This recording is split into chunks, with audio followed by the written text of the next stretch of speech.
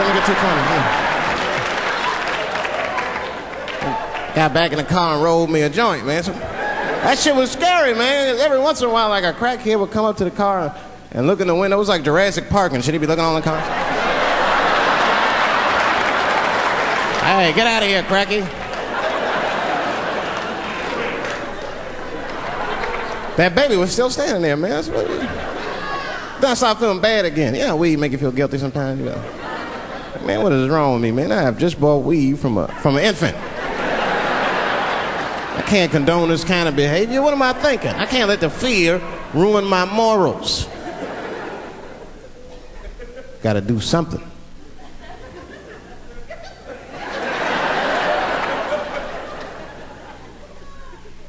Hey, baby. Stop selling weed, all right? You got your whole life ahead of you. He said, fuck you, nigga, I got kids to feed. I said, God damn.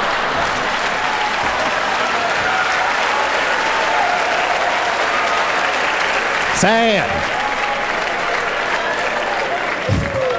And just at that very moment, one of the crackheads was running across the street and got hit by a car. I know it was a hit and run.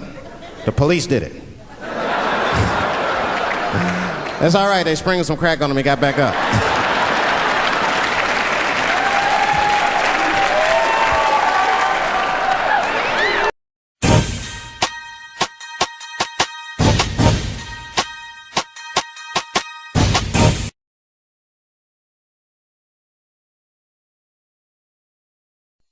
The following presentation is rated TVMA.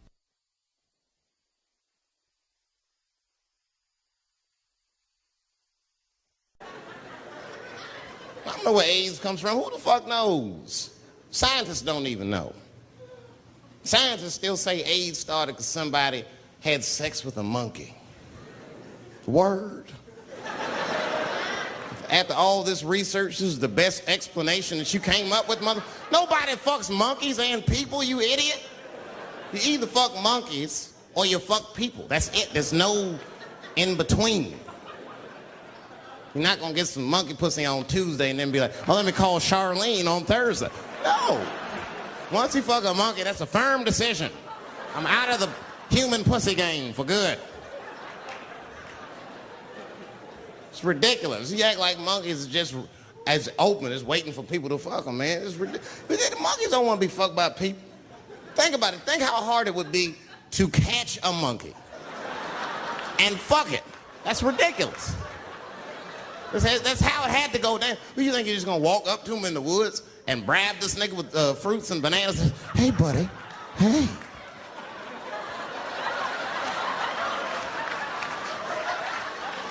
Yeah. There you go, buddy. Yeah. Yeah. Here you go, your big, bright red ass.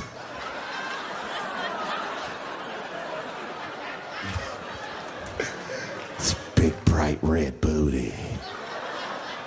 You know how strong a monkey is? Would rip your dick off like a celery stalk. It's throw that shit in the tall grass to never be seen again. Hey, dog, we gonna go to the club, pick up some girls. You trying to roll? Nah, man, I'm cool. I'ma stay home, dog.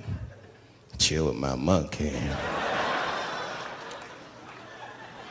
You know how long it took me to train this monkey to suck my dick without peeling it?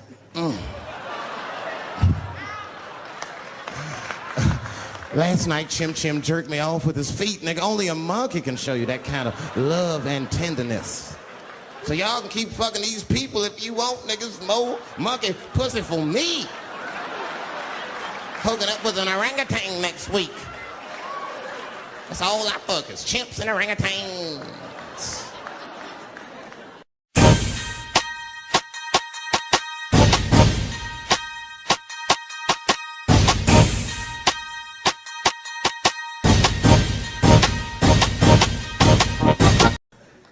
I'm scared of public transportation. I was on a bus that was held hostage 45 minutes. It wasn't life-threatening. I don't want to give you that impression. It was a dude jerking off, but the shit was scary, son. It was scary. It was right before it happened, I was on the bus smoking a cigarette. It's a long story. It's not the coolest shit I ever did. And people freaked out. Sir! Sir, put that goddamn cigarette out, okay? This is everybody's air, sir. I flicked it. I didn't want any trouble. And just at that moment, coincidentally, this homeless dude, out of nowhere, pulls his dick out. Started beating off. And I was furious. Because nobody said shit to this guy. They were just looking like, oh my God. I was the only one on the bus that had the balls to say anything to him. And it's not even like I was brave, really. It was that, you know, I was sitting next to the motherfucker. I had to say something. Come on, dog, you hit my elbows. Stop. Son, stop. That's all I said. I didn't want to say too much. The guy's beating off on the bus. It means there's something wrong with this motherfucker. He's not wrapped so tight. I didn't want to push him over the edge. As soon as I said something, all these dummies on the bus, now they're brave. He's right. Put your goddamn cock away. I don't want to see this anymore. I don't want to see it either. Yeah! Now the guy flips out. All right, everybody, back up. Back the fuck up. I tried to be nice about this. Now everybody freaks out. Oh my God, it's a biological attack. Oh. I'm caught in the middle. I can't lose my cool. I said, hey, everybody, just calm the fuck down or you're gonna get me shot. So all just be cool. Let's do what this man says so he'll leave us alone. Now everybody gets quiet.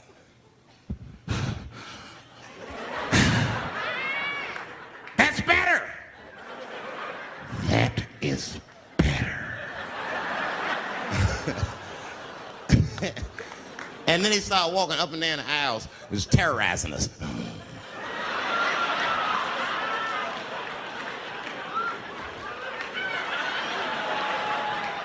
And then he starts making demands. You in the pink shirt, squeeze your tits together. Oh God, no, no.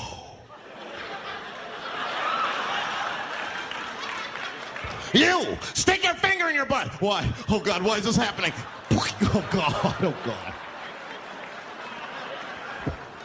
He was working my way. Shit was tight. Just that minute. I got saved, dudes. I was so lucky. This guy at the other end of the bus, he snapped. He lost his mind. I seen it happen. Ah! He screamed out, rush him! He can't come on all of us and charge me out. Ah! And it was like a movie. This homeless dude seen him coming and shot one off. Ah! I dodged that shit like the Matrix. Niggas, oh.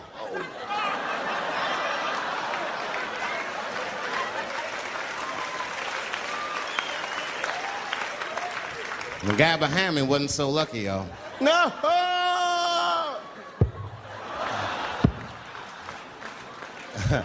That shit was gross. It didn't kill him, but I'm sure that fucked his day up. You're not gonna have a normal day if the homeless dude busts a nut on your forehead and 8:30 in the morning. That's a wrap on the rest of the day. Ah! This guy was freaking out. It burns! Oh! Oh! Oh! Everyone was standing around looking at him. Even the homeless dude felt bad. I guess he was finished. He came back to his senses. Oh, this is my stop. I said, relax, motherfucker. I had to say something. Relax. Oh, I can't. I got AIDS. I know it. I said, you can't get AIDS from a homeless dude busting a nut on your forehead. That's not how it spreads. I don't even know if that's just true. That's just what I told him, man. He was so scared I had to say something. Pick San Francisco to shoot your special.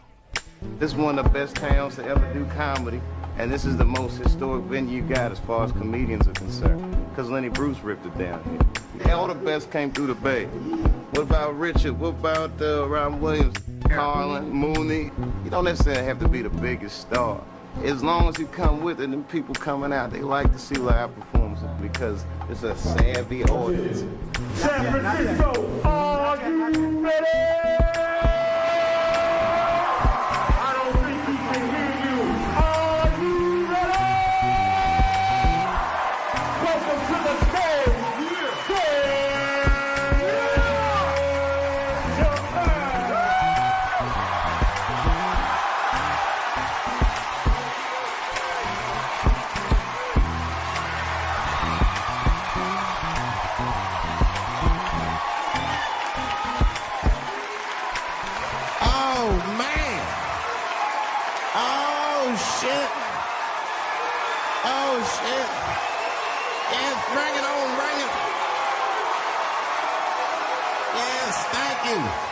Thank you all.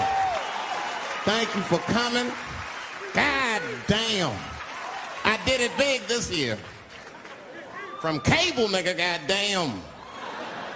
Thanks for coming out, and thanks for making a nigga feel comfortable in the gayest place on earth.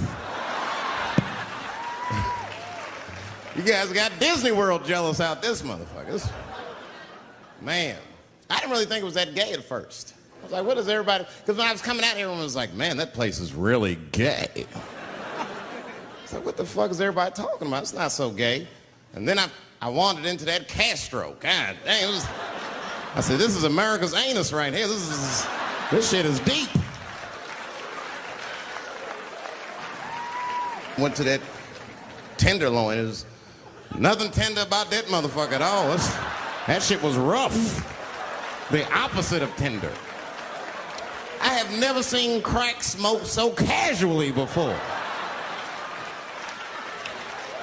These niggas was sitting in front of Starbucks smoking crack and drinking coffee. I said, this is off the hook. Talking about politics.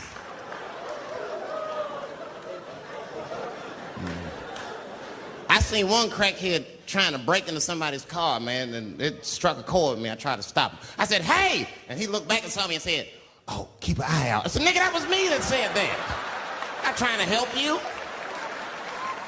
I want this shit to stop.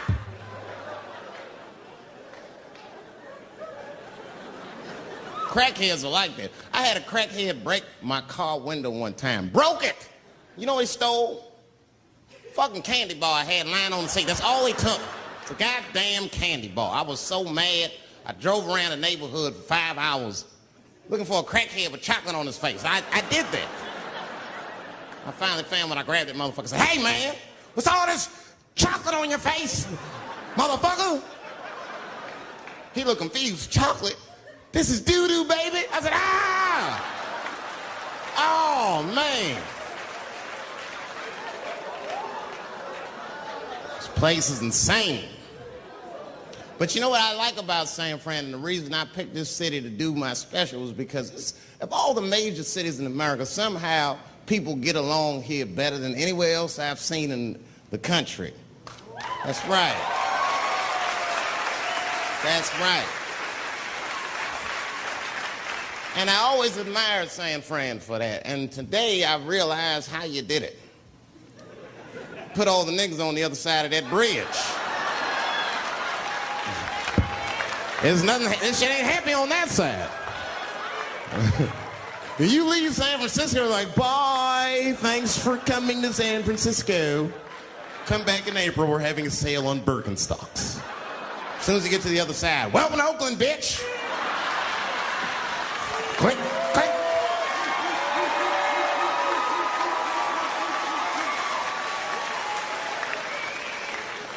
It's fucking crazy. But it also feel like it's an East Coast city in the West Coast. You guys got subways and shit.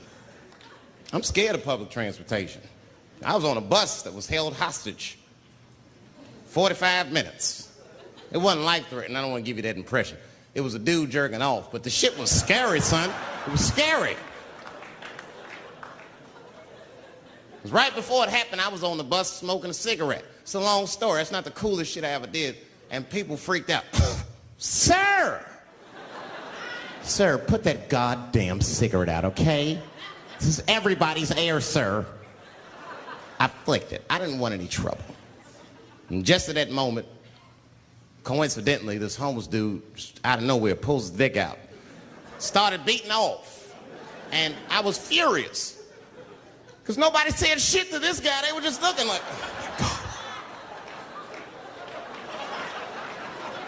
I was the only one on the bus that had the balls to say anything to him. And it's not even like I was brave, really. It was that, you know, I was sitting next to the motherfucker. I had to say something. Come on, dog, you hit my elbows. Stop. Son, just stop. That's all I said. I didn't want to say too much.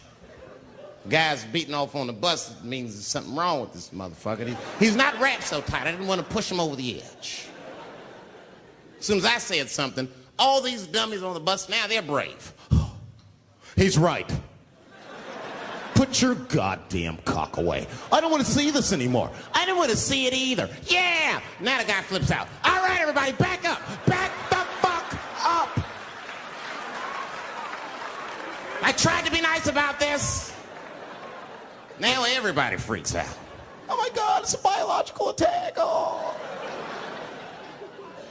I'm caught in the middle. I can't lose my cool. I said, hey, everybody, just calm the fuck down or you're going to get me shot. Let's all just be cool. Let's do what this man says so he'll leave us alone. Now everybody gets quiet.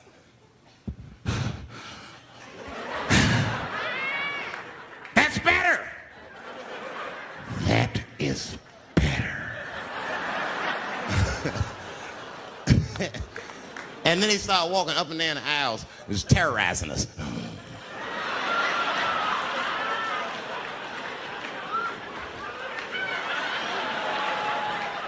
And then he starts making demands. You in the pink shirt. Squeeze your tits together. Oh God, no. No.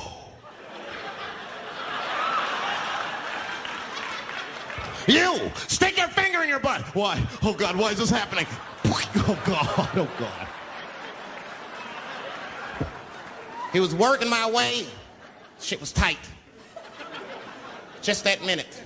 I got saved, dudes. I was so lucky. This guy at the other end of the bus, he snapped. He lost his mind. I seen it happen. Ah! He screamed out, rush him! He can't come on all of us. And charged him out. Ah! And it was like a movie. This homeless dude seen him coming and shot one off. Ah! I dodged that shit like the Matrix. Niggas, oh.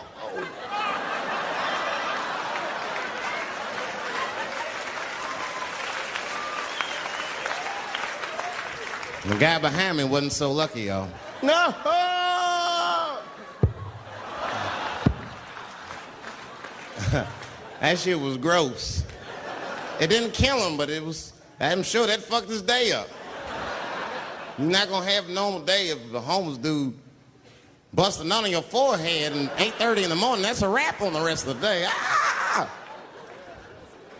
This guy was freaking out. It burns! Oh! Oh!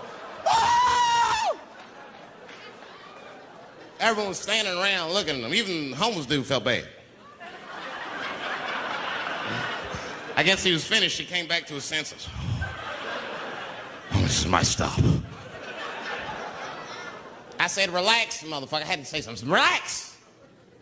Oh, I can't. I got AIDS. I know it. I said, you can't get AIDS from a homeless dude busting a nut on your forehead. That's not how it spreads. I don't even know if that's just true. That's just what I told him, man. He was so scared I had to say something. I don't know where AIDS comes from. Who the fuck knows? Scientists don't even know. Scientists still say AIDS started because somebody had sex with a monkey. Word.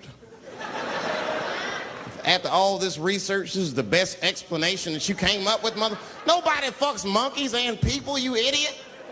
You either fuck monkeys or you fuck people. That's it. There's no in between. You're not gonna get some monkey pussy on Tuesday and then be like, oh, let me call Charlene. I turned on Sesame Street. I said, oh, whew, Sesame Street. This is much better because now he'll learn how to count and spell. But now I'm watching it as an adult and I realize Sesame Street teaches kids other things. It teaches kids how to judge people and label people. That's right. They got a character on there named Oscar. They treat this guy like shit the entire show. They judge him right in his face. Oscar, you are so mean. Isn't it, kids? Yeah, Oscar. You're a grouch. It's like, bitch, I live in a fucking trash can. I'm the poorest motherfucker on Sesame Street. Nobody's helping me. Then you wonder why your kids grow up and step over homeless people. Get it together, grouch. Get a job, grouch. So don't even tell me how to get to Sesame Street. That is a terrible place. I wouldn't go there if I knew the way. Who would want to live in a neighborhood like that? Fucking 6-foot pigeons walking around. And an elephant that's a junkie. Hi, bird. Yeah, that's right, Snuffy. Hi, bird, I'm sick. I need some smack, bird. The Cookie Monster with his eyes popping out his head, screaming, cookie, cookie, cookie, like, ugh. What kind of cookies are you talking about? Chocolate chips don't do that to people. And then they had the nerve to put a pimp on there. They didn't come out and say he's a pimp, but I know a pimp when I see one. They called him the Count. Had a cape and everything. You could just see him pimping. Bitch, where is my money? You've been late 4 times, I've been counting. How many times must I smack you before you act right? 1, 2 smacks.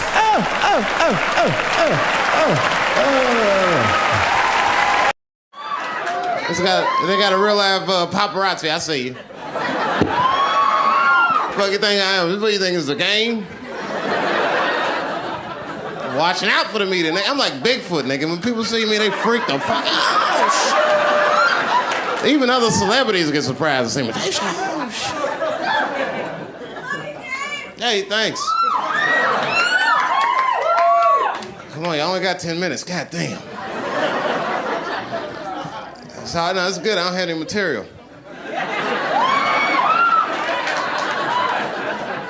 That stuff's for pussies.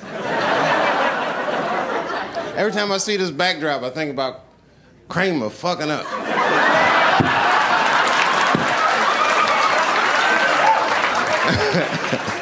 That's why I don't want to see no camera phones on my ass tonight. Because I'm telling you right now, I'm not wrapped too tight. Like, they putting a lot of that corporate pressure on me. So this might be the night that I snap, and you guys be lucky. It's like having tickets to see Siegfried and Roy the night that tiger bit that motherfucker's stomach. He's like, I was there when that Chappelle freaked. I was there. Because that's why we really go to the tiger show, right? You don't go to see somebody be safe with tigers. You go thinking in the back of your mind, like, this nigga might get bit. I'd like to see that in person for $35 if I could. Never seen somebody get bit by a tiger before. Only $35.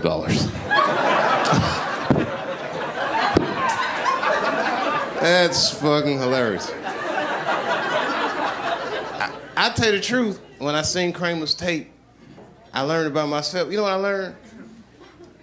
I think I'm only like 20% black and 80% comedian. You know what I mean? And black dudes can relate. You know what I mean, bro? Like, when you saw that shit, you was furious, right? Black dude in me was like, Kramer, you motherfucker. Like, I was hurt. And the comedian in me was just like, whew, niggas having a bad set. Hang in there, Kramer. Don't let him break you, Kramer.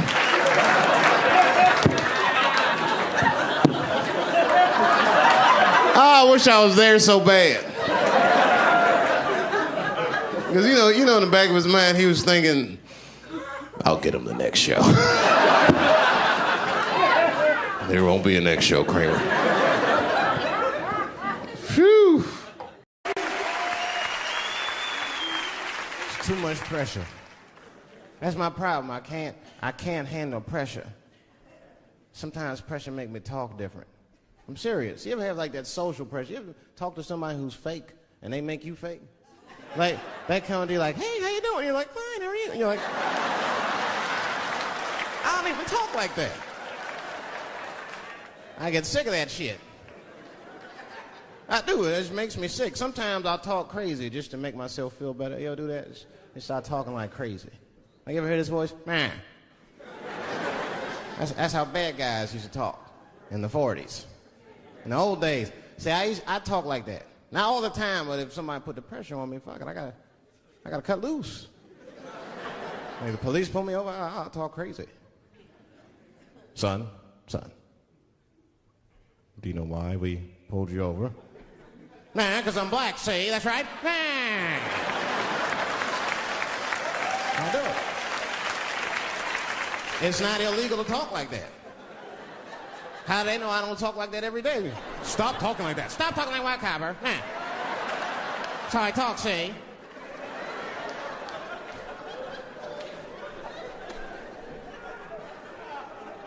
You gotta make life interesting like that, because the shit is flimsy. Life is flimsy. You think you're gonna live forever, you ain't not gonna live forever. It's dangerous out here. We know what's going on. I travel now, you know. I used to think D.C. had the roughest ghettos in the country. Nah, nigga, I have seen some shit now. Oh, there's some rough areas outside of D.C. Yeah, everybody should go to the ghetto. I was taken to the ghetto one time. That's the worst. When you get taken and you're not expecting to go. You know, usually you want to know when you're going to the ghetto, like, I'm going to see some wild shit. I got to prepare myself. I'm going to see something crazy. When you're taken, it's different. I had a limousine driver. It was after a show. It was late at night. It was like 3 in the morning. I had a limousine driver. He was a nice guy talking to me and shit. Oh, hey, where you from, dog? D.C.? Word? That's a rough city, man. And his cell phone started ringing. Hold on 1 second. Hello? Oh, what's up, nigga? What? What the fuck? Slow down. What the fuck? No! No! No! Fuck that, nigga. Fuck it. I'm on my way.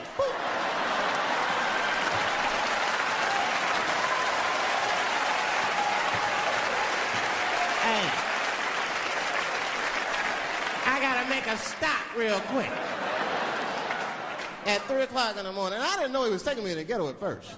I started looking out the window. I was like, what the fuck? It was gun store, liquor store, gun store. Where the fuck are you taking me? This don't look good. He didn't say shit. He just pulled up in front of an old rickety building that looked like a project. Now, I'd never been there before. I'm not sure if it was a project, but it certainly had all the familiar symptoms of a project. A fucking crackhead ran this way.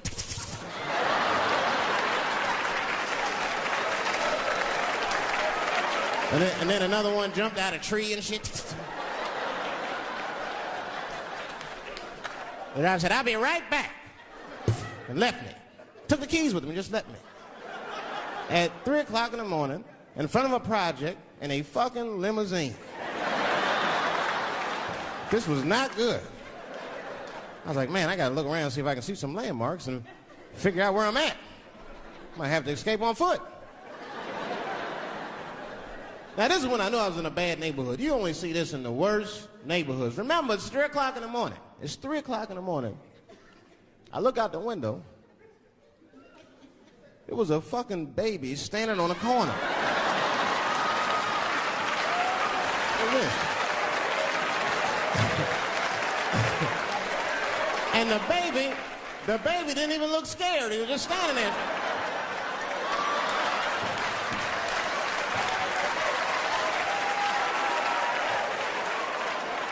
I mean, it made me sad. It made me sad, really. You know what I mean? Because I wanted to help the baby. I was like, I don't trust you either. I'm sorry. Click. Click. The old baby on the corner trick, eh? I'm not going to fall for that shit. Where's this limousine driver? You know, I start feeling bad. As time goes by, I start feeling worse. Like, man, what is wrong with me? What the hell's wrong? I'm scared of a baby. And this baby could be in trouble. He might need my help. I got to do something. But I wasn't going to get out the car. I'm serious, man. I just cracked the window a little bit. There's an old limousine, I can roll it down.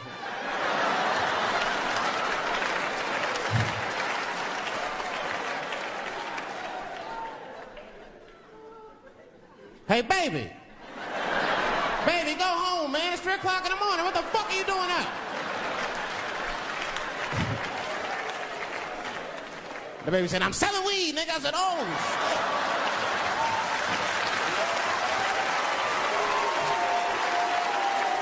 I wasn't expecting that.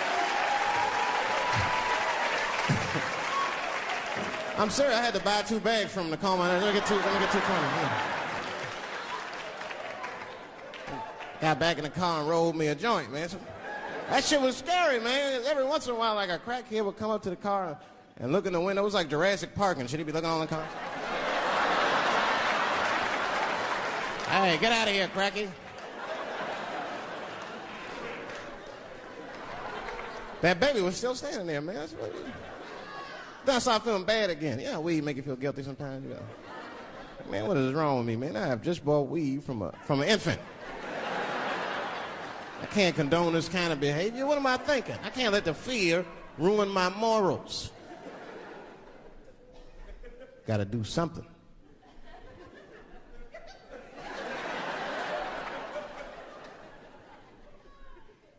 Hey, baby. Stop selling weed, all right? You got your whole life ahead of you. He said, fuck you, nigga. I got kids to feed. I said, God damn.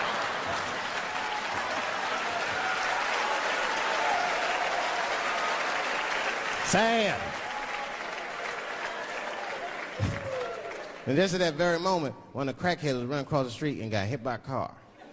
I know it was a hit and run. The police did it. That's all right. They sprinkled some crack on him and got back up. All our stars, man. R. Kelly pissed on his victim. I know, it was rough. But I mean, again, I can't even judge R. Kelly. First of all, we don't know if these allegations are true, and not even if they are true. If you want to know how I feel about it honestly, if a man cannot pee on his fans, I don't want to be in show business anymore because, well, that's why I got in the game, baby. I got dreams too.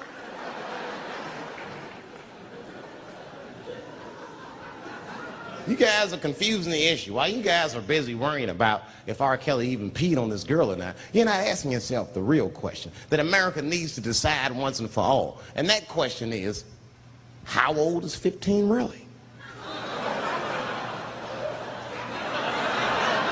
No, that's a good question. That's a good question.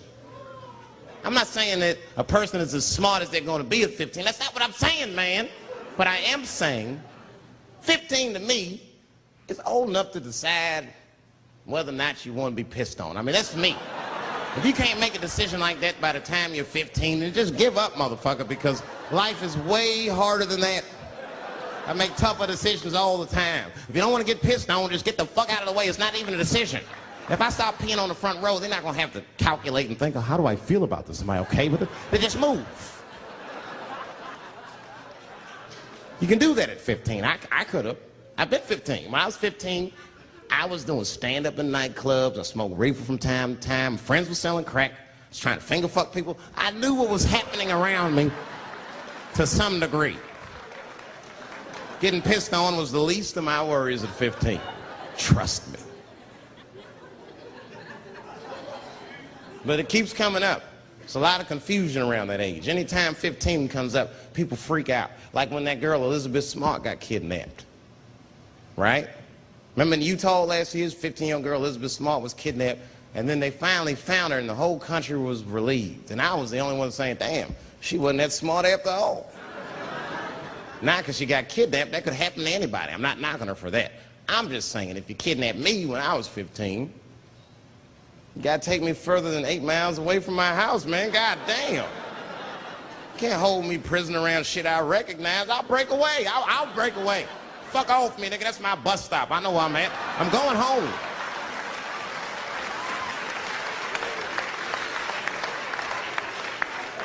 She was missing for 6 months, 8 miles away from my house. That's 2 exits, man. That's nothing. And while she was missing, during this half a year that this girl was missing, There's a 7-year-old black girl gets kidnapped in Philadelphia. Nobody knows her name. They might have talked about her 2 or 3 times on the news, but she should have been the top story because she chewed through the ropes and had both of these motherfuckers in jail in 45 minutes flat. 7 years old. I'm not making this up. These 2 crackheads kidnapped her and took her back to the crack house and tied her up. And then they left her. The crackheads, they gotta make moves. Crack, smoke, chocolate to eat. These motherfuckers made moves, it was out. But as soon as they left, this little girl got the nib on. She was kidnapped at 4 o'clock and at home watching herself on the news at 5:30. That shit is crazy. That's a news story. That is a news story. Now, meanwhile, in Utah, 15-year-old Elizabeth Smart's captors left her alone too, and they didn't even tie her up because they're hillbillies. They just bounced. Don't try to escape, bitch, or we'll kill you. Be right back. They leave. And she's 15, sitting in the house by herself. How am I gonna get out of this? Come on, Elizabeth, think. Think, Elizabeth, how am I gonna get out of here? Why don't you just open the fucking door and go outside? Have you thought about that? Do you have a quarter? Do you know your phone number? You're 15, bitch, run. Stop thinking and start making moves. I know I sound mean, and I know what the people are thinking when I'm saying this. Dave, she is only 15. All right, but that's the discrepancy, because when you talk about a little girl like Elizabeth Smart, then the country feels like 15 is so young and so innocent. On the flip side, here comes 15 again. Now we're talking about a 15-year-old black kid in Florida. This black kid accidentally killed his neighbor when he was practicing wrestling moves that he saw on TV. Now, was he a kid? No. They gave him life. They always try our 15-year-olds as adults. This nigger knew what he was doing. It's a goddamn pile driver. If this kid gets on the ropes, there's no stopping him. You'd have to send the Rock to arrest him. And they gave a 15-year-old boy life in jail. If you think that it's okay to give him life in jail, then it should be legal to pee on him. That's all I'm saying. You got to make up your mind across the board how old 15 actually is. That's all I'm saying. So I'm going to tell you right now, if somebody comes in here and puts a gun in my head and says, Chappelle, you got a choice to make. You're either going to jail for a month or we'll let you go, but you got to let R. Kelly pee on you. I'm not hesitating. Bring in R. Kelly and tell him to stay away from my ass. I didn't even know they were saying those things about me. Then I call home, and people be like, oh my God, are you all right? Yeah, chill, I'm in Africa, baby, what's going on? And then I got a call from a journalist that had been working on a story, and he was like, yeah, rumor mill's going on about you. Just want to clear a few things up. And I'm like, yeah, what's going on? Okay, do you smoke crack? I said, what? Do you smoke crack? Did you graduate from high school? I mean, it was all these crazy questions.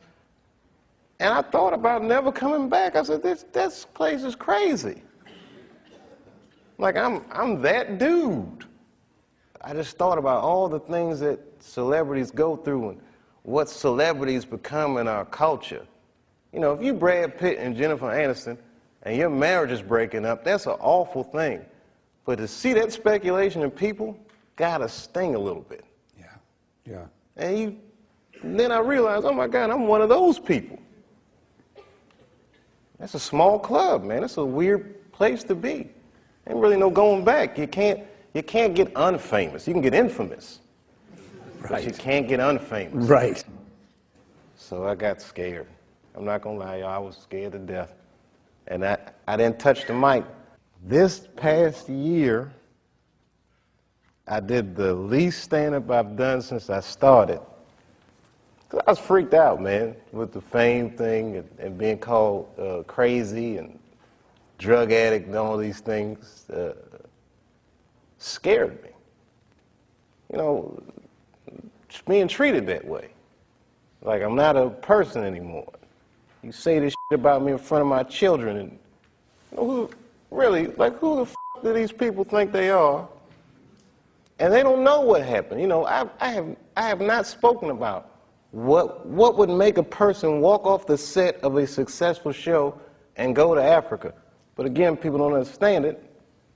So they call me crazy, and I don't like that. One of these magazines, Newsweek, it's a very credible magazine, and they're saying maybe I smoke crack, and it was all innuendo. And the magazine as credible as Newsweek, I was very surprised that this was happening. And then I got to make some real choices, man. Is that what I want for myself? Did I get too big? Because I like people. I like entertaining. And the higher up I go, for some reason, the less happy I am. You know, is it going to get to the point where I'm doing a striptease on TRL or waving a gun on the street, saying they're trying to kill me? No, I'm not going to let it get to that point. I'm going to go to Africa. I'm going to find a way to be myself, man. I gotta, I'm an artist, man. I don't need a sneaker deal. I mean, I'd like one but there's only 6 studios, man. There's only 6 agencies, man. This is a small, controlled thing, and I don't like having to beg for the spotlight, man. The machine is good for us, and we good for the machine, and it should be fair, man. Martin had a stroke. He almost died. And then after that, I saw him, and I was like, oh, my God, Martin, are you okay? And he said, I got the best sleep I ever got in my life. That's how tough he is. So let me ask you this. What is happening in Hollywood that a guy that tough will be on the street waving a gun, screaming, they are trying to kill me? Yeah. What's going on? Why is Dave Chappelle going to Africa? Why does Mariah Carey make a $100 million deal and take her clothes off on TRL? A weak person cannot get to sit here and talk to you. Ain't no weak people talking to you. So what is happening in Hollywood? Nobody knows. The worst thing to call somebody is crazy, is dismissive. I don't understand this person, so they're crazy. That's bullshit. These people are not crazy. They're strong people. Maybe the environment is a little sick.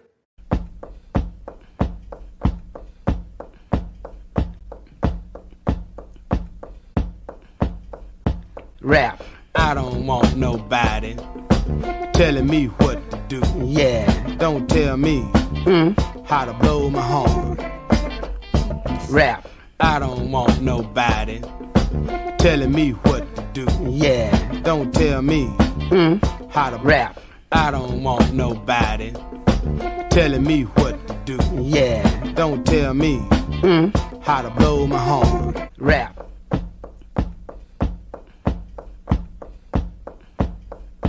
Rap. Heard it's great. No, for real. Mel Gibson told me, so you gotta go. I've never met Mel Gibson. He is. No, Mel Gibson is an incredible filmmaker, and he's the only guy that beat the American media machine. It's a very difficult fight. I've tried it, and I lost. Oh no, they'll whoop you good. You can't even bug the system just a little bit. Look at Britney. Britney Spears just wanted to have a couple babies. Look what they did to that girl. Fucking awful, man. She had to shave her head, just take the heat off her pussy for a minute. I mean, it was like all that shit happened to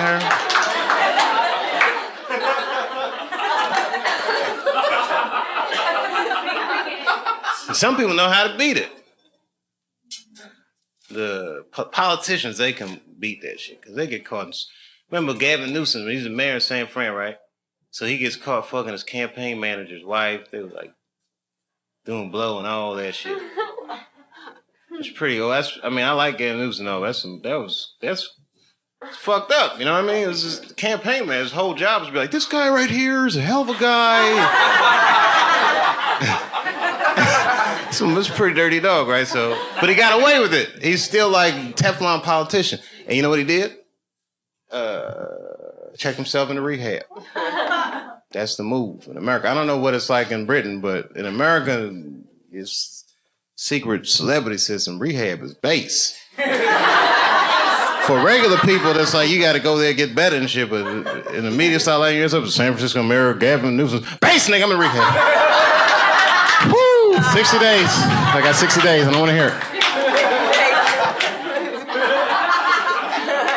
And I didn't know about rehab. When the media got me, And they hit me with the crackhead rumor. That shit was fucked up. And I'm a skinny black dude. I can't defend myself. It's hard, you know, people just believe that shit. It's very hard to defend yourself from them.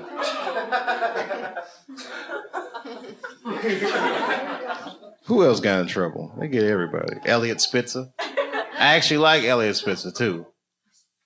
I got a lot to say about that. I'm not... I should just... Come on, man. Can't anybody... Am I the only one that can... Can you see the codes, Sherrod? You see the codes. You see the codes, right? It's always about something. Do you understand what I'm saying? Do you actually understand what I'm saying? They all play that same game. It's not Elliot Spitzer, though. It's a dirty-ass system. Right. Everybody gets in trouble, but not for the same kind of reasons. I can't explain it. It's a very big idea, and I don't know how to distill it without sounding like a crazy conspiracy nut. But it's not a conspiracy. It's actual fact. You ever read this thing about Lincoln and Kennedy? Somewhere on the internet, you'll find it. It's a list of similarities between, like, you know what I mean? Like Abraham Lincoln's secretary's last name was Kennedy. Kennedy's secretary's last name was Lincoln. I used to be an usher at Ford's Theater where Lincoln got shot when I was in high school. I had nothing to do with the murder. But I just pay attention to these types of things. You know what I mean? Like the way they be trying to roll Barack over like he's Martin Luther King. That's a complete media phenomenon. I didn't draw that line. Martin Luther King was not an elected official. He wasn't. He was a chosen official, but he was not an elected official. That's the difference. Someone sees a young preacher this charismatic, they say, you know what, this guy could actually lead our movement. And at first they asked him, he said, I don't want to do it. They said, why don't you want to do it? Because I'm 22, bitch, I'm getting pussy, I'm having fun.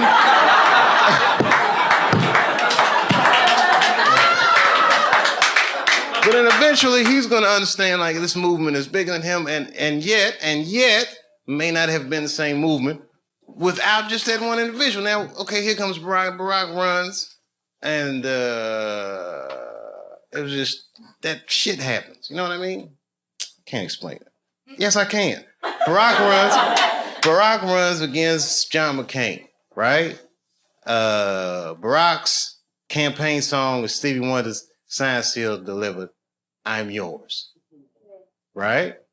Stevie Wonder sponsors a bill for the Martin Luther King holiday. John McCain is from the only state that refused the Martin Luther King holiday, the state of Arizona.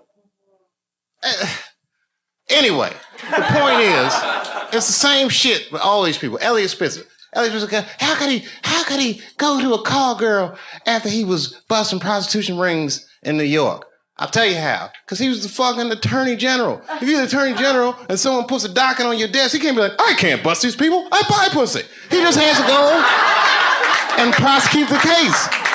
That's his job. He wins cases. Of course, he's going to have political aspirations because he was good at what he did. And then Nas, remember when Nas went crazy on the radio and he said, Hot 97 is taking money to play these records and da-da-da-da-da. And everyone was like, Nas is insane. And Elliot Spitzer was like, I'm going to look into that.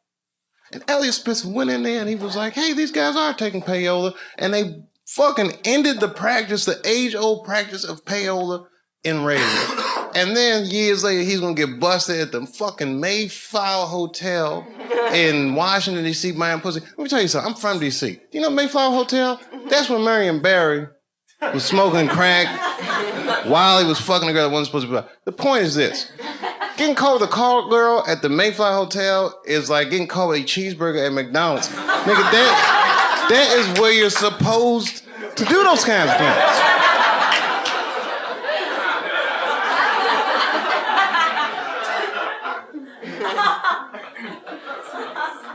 And then the girl comes out with a MySpace page and she's like, oh, the reason I was sucking all his dicks is because I was trying to work on my music career.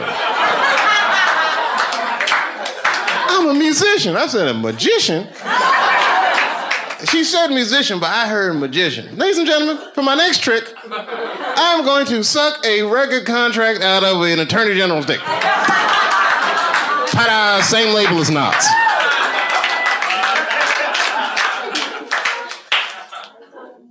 And you know what's so crazy about that shit? Which brings me back to the whole thing I was saying in the first place, is that Elliot Spitzer was going to get prosecuted under the Mann Act. And that says it all. You know the Mann Act? The Mann Act? The Mann Act. Sherrod, you don't know the Mann Act? No. You better know. In your line of work, you need to know these things. The Mann Act is the law that says it's illegal to take a girl across state lines for purposes of debauchery. The Mann Act was written to get one man, and that man was Jack motherfucking Johnson, the first black heavyweight champion of the world. He used to beat the shit out of white men and leave the arena with white women in the 20s. It was amazing. He fucked the whole matrix up. When Jack Johnson won the world championship, he chased the white champion. Back then, white champions would be like, I don't fight black people. It's beneath me. But really, they were scared to death. Jack Johnson was huge. Hey, you seen them old tapes and them boxers? Them motherfuckers had that style like this. Jack Johnson moved like a modern person. You know, these motherfuckers, if I had a time machine, I could be the heavyweight champion of the world. Is this motherfucker pointing his fist at himself? I beat the shit out of these guys. It was amazing. I mean, if you watch some of these Jack Johnson, because back then, you know, they wasn't the same fight regulations. He would whoop their ass for hours. This was before cable television and all that shit. Them just bop, bop, bop, ew, and it was fucking amazing. And then he would leave the arena, and he would openly have sex with white women all the time. Now, you think he would get persecuted for that, but they never touched him. Because the heavyweight champion of the world is the most prestigious title in sports. Period. You know who suffered for that? The white women. One killed herself. I mean, they fucking ostracized these women like you wouldn't believe. Just cut them off from everything they knew and loved for fucking around with Jack Johnson. And then they couldn't stop Jack Johnson. The headline of the paper say, Jack Johnson is it. They chased this nigga around. They made the Mann Act. He had to flee the country. He was living in exile, couldn't fight anymore. When Muhammad Ali saw Jack Johnson's story on Broadway, he said, that is my story. If you change white women to Islam, he said, that is my story, right? Jack Johnson just got pardoned in 2005. Do you know who sponsored that bill? John McCain. Cleaning up from that Martin Luther King shit. I'm telling you, it's all fucking connected. It's a very flimsy system of pseudo or false morality. Is anybody in here gay? Get her! No, it's good. I'm totally joking. This is New York. Are you gay for real? Okay, so you know that gay marriage is illegal, right? Why do you think that that's illegal?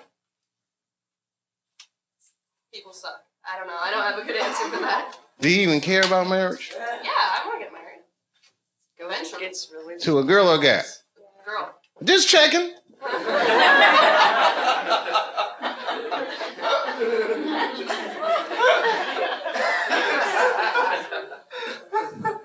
Why do you think it's illegal? People are scared of change. Do you think so? Morality. Who said morality? You think so? I don't. Whose morality? Who said big business? She knows what's going on. Huh? Hmm? Yeah? Even gays can get married. They're going to wake up to the reality of problems of marriage just like everybody else. And that's all good and well. You see, here's the thing. No matter what your morality is, it's still a secular society. So even if gay marriage is against my own personal beliefs, I can't necessarily believe a government that would say we don't want to do that for moral purposes. Not while you fucking bombing Iraq like that, or sending motherfuckers to Afghanistan like that. I mean, you can't be hitting me with all this dubious ass morality. They say morality because that's what their constituents need to hear. And because they think that's what their constituents want to hear. But honestly, Bill Clinton said 90% of the shit that people talk about has nothing to do with what the actual job of the president is about. You think the president be sitting around, what time is it, 10 o'clock? Oh, we got that gay meeting. Hey, guys, what we gonna do about that? I mean, they don't give a fuck about it. Who actually is gonna give a fuck? Big business. And I have a whole belief system about that you just don't want to know about.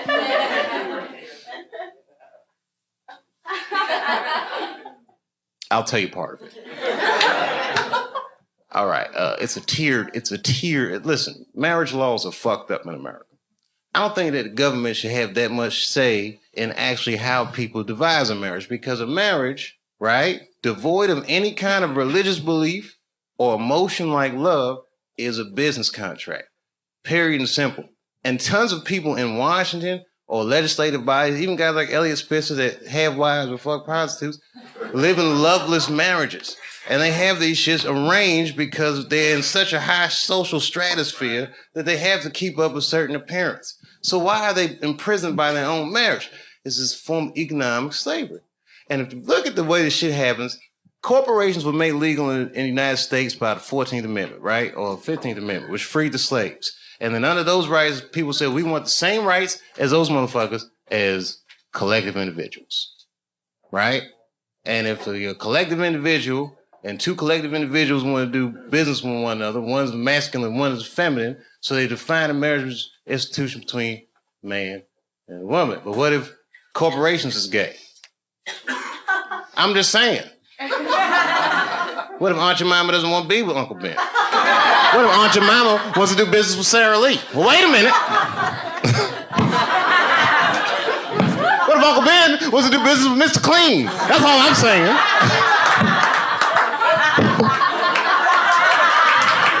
Guys, wait a minute. That's a little gay.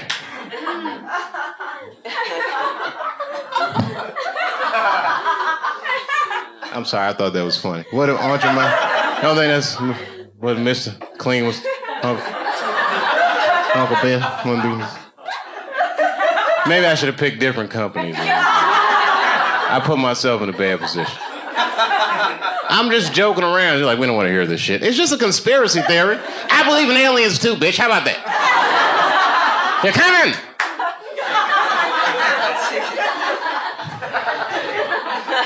Gay aliens, they're here.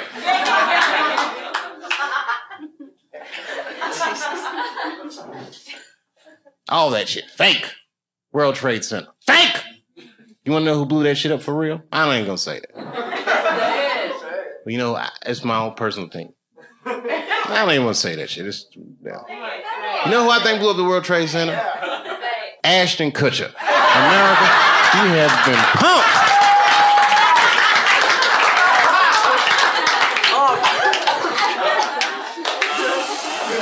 Fake.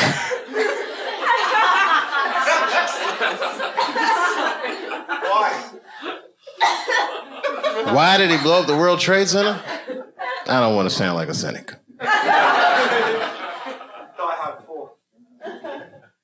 Shit was crazy. I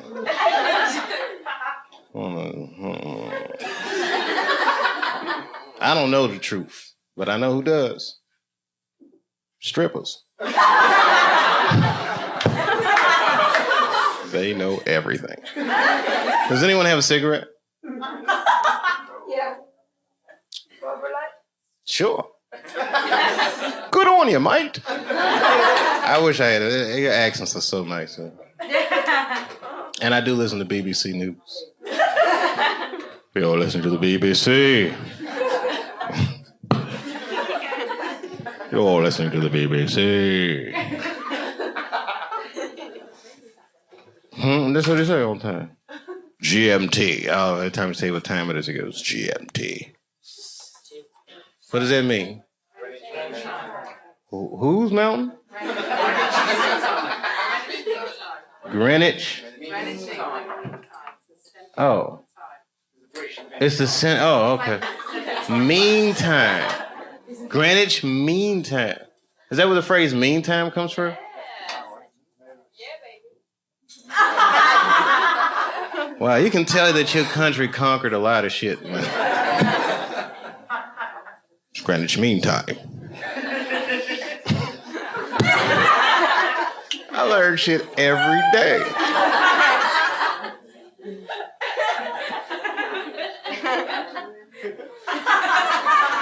It's Greenwich Mean Time. Have you ever heard that before?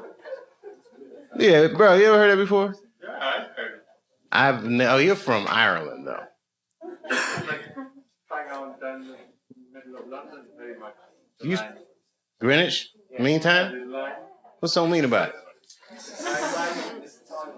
It's a time. Oh, okay. Like a 0 degree. Okay. You ever seen a guy's mind stretch? I might buy for it. Like in the 24 hours, like 0, 0. Like, you know, Oh, I don't do that 24-hour clock shit. I hate that shit. It's 1500 o'clock. 1500. What do you think I moved here? I'd like to make life easy. Got blocks. No, I don't like that shit. That's when it's good to have them strippers around. Strippers are like the Google of the streets.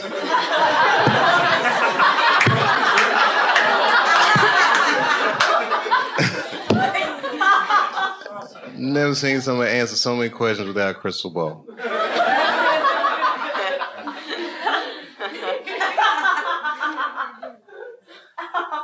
It's true. It's amazing. Skill sets. Girls be here. I'm an accountant. No, I'm a dog trainer. Every goddamn thing. It's amazing. All right, it was something hilarious though. All this shit is depressing. Ashton Kutcher didn't blow up those buildings, by the way. I don't want you to think. I'm not gonna put that on him. Huh? American people. American person is one of the most lied to people in the world. That's our whole game with America. Because freedom is not a privilege, my friend. It is a fucking burden. Because a free person has to make choices all the time. And you can't make a good choice unless you have the information. And in America, it's not like China. You know in China when they had the earthquakes, you know what the headline was in the newspaper? What earthquake? They don't tell those people shit.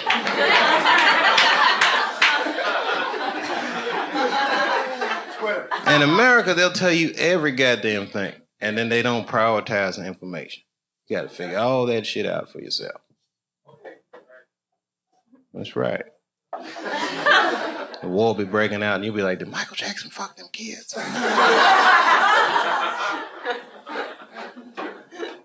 That gets shuffled funny.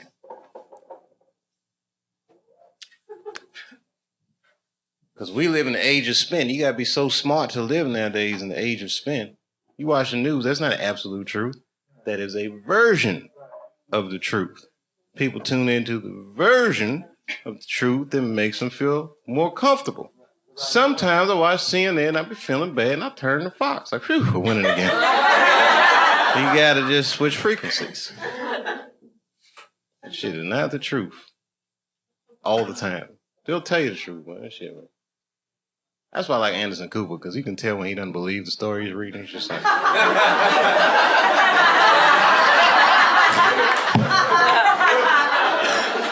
I just work here, Dave.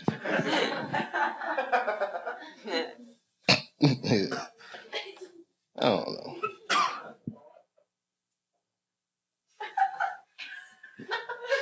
There's something to that. It's not that. You know what it is about the age of spin? Because they play so much words, I don't even know what the fuck anybody's talking about anymore. How can you actually know? How can you make a decision? It's like, you know what I mean? The way that we, like, okay, Planned Parenthood, right? Planned Parenthood is actually for abortions. It's for people who didn't plan shit out. So you don't know if you're pro-choice or you're anti-consequences. The whole shit is... If you think about them shits long enough, you'll go fucking crazy. And that's when you gotta find a stripper and be like, bitch, explain this to me. You know the dark side.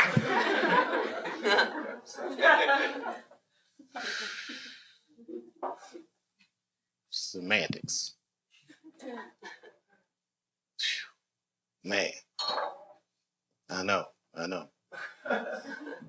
All right, I should get out of here. I'm freaking myself out. And I'm hungry. And I just got here. And then I was like, I got in the car and said, take me to the comedy club. And that's how I got here. I don't know. Like, what happened with you guys? You guys just decide, like, how do you decide to come here? Like, you two guys right here. I mean, literally, I look at you guys, I can't imagine what your story is, but I know you, like, okay, how old are you guys? 19. You're 19, of course. They're too young to drink, but they just the right age to have a great ass time. I have been 19.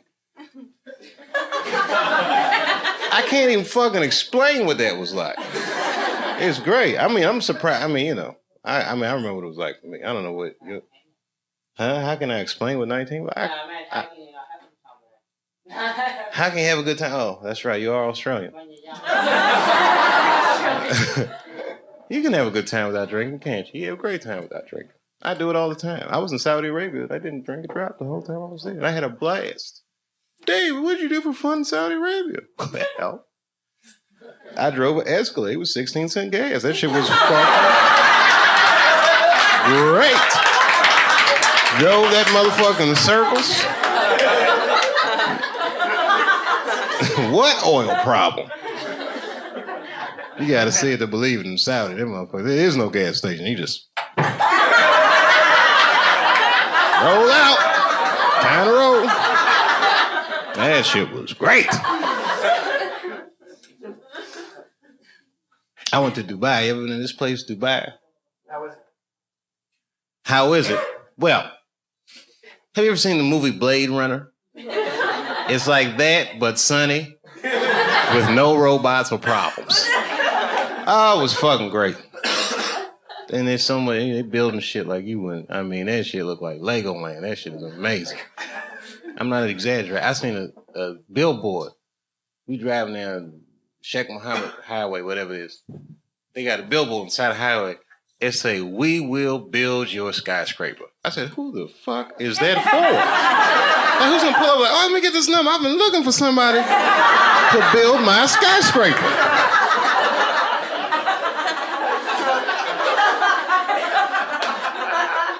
Yes, could you erect a skyscraper for me? I saw your billboard.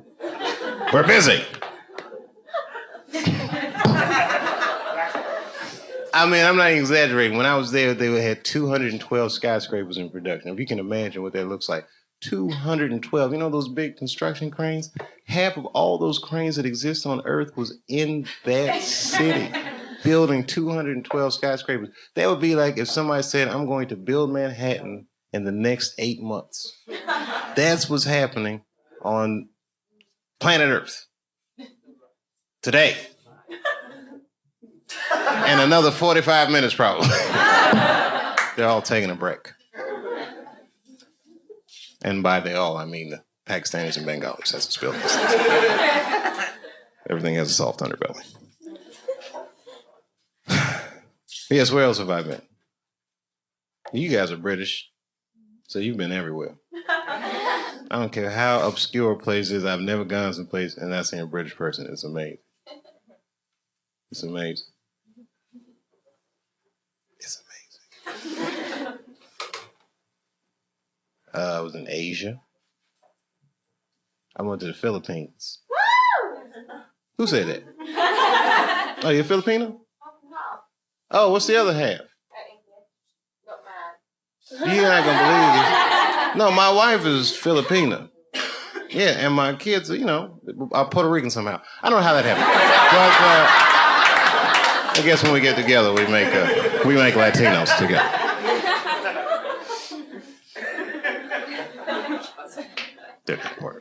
They've never even been to Puerto Rico. Why'd I bring it up? Oh, I'll tell you what. Have you ever been to the Philippines before? Okay, I went there, and I like the Philippines. I was actually, you know, I did not enjoy the poverty. I shouldn't even bring this up. I'd say it if Sherrod was here. It's the kind of thing, it's like, you know, when you're a comedian and you see something horrible, you should just only tell other comedians about that. Because everyone else is going to, you know, we had that worldview. I'll tell you, because you're a comedian, all right. It's not funny at all. I'll tell you, it wasn't funny when I saw it. I'll tell you when it was funny. Okay, so we're driving down the street in the Philippines. It was like urban area. Now, I don't know if you've ever been to Asia. Traffic, not so good. As a matter of fact, it's horrendous traffic, smog, you know, it's somewhat chaotic. For me, for my American standards. Excuse me, everybody. Whatever. Okay, you've seen hood movies, you picture bad neighborhoods, you've heard all these things, but you got to see, you know, real poverty. Like when an American sees it, you can't help but be like, holy shit. Okay, so we made a couple turns trying to get out of traffic, and then we turned into like, it was like the real world, real poverty. What do I mean by real poverty? Well, there were tons of things that I saw in that instant. Like we turned a corner and all of a sudden it was like, I've never seen any of this shit before in my life. One of the things was, because it was an urban setting, you have to imagine it's a city, but there was a guy and he was, it wasn't funny to me, this was not my initial reaction. And I need to tell you that, but you're a comedian, so please look at it with those glasses. This is like that Kramer moment I was so worried about. Okay, we turned the corner and there was a guy, he's walking, and he had no clothes on, right? Now, that shit could happen in New York, but the way he was walking was like he didn't have no clothes anywhere. Like, it wasn't like he was walking to some clothes he had. He was just walking like, I'm naked, B. So like, I know, now, it wasn't funny to me at all. My kids were in the back. They were like, oh, shit. Like, you know, they're like 5 and 8. Oh! Like, all right, so now, their reaction to it, maybe, well, they just because they're kids. And I remember what it's like being a kid. And he was naked, man, in the city. And all right. So I explained to the kids, listen, guys, you know, this is what the world is like. There's people out here don't have da-da-da-da-da, you know. There's grandmothers from there. She's explained to her mom. We all explained to her. The kids like, oh, snap. Okay. So then we come back to America. It's like 8 days later, and we split up. Kids go back to Ohio. I said, I got to go to LA, take care of some business. I went to Hollywood for a minute, and then my wife calls me up, and she says, and she's crying. I go, what's going on? She goes, she did it. I said, who did what? She's like, Manny Pacquiao. He won. And I said, oh, that's fucking great. You know, there's happy. She said, finally, you know what I mean? Filipino people feel a lot of pride when Manny Pacquiao won, and it was kind of touching the way she felt. And then she said he's going to give his money to the poor. And then I say to my wife, and this one was funny, I hope he buys that guy some pants or something. And she fell out like, but it was funny because it was weeks later, and it was an emotional moment, and it was so emotional. I felt a little uncomfortable, so I just had to throw a little joke in there about the guy we saw with no pants.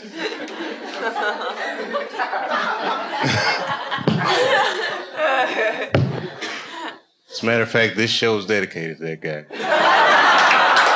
The show is to the guy. Not just my set. I'm dedicating all you guys to shows.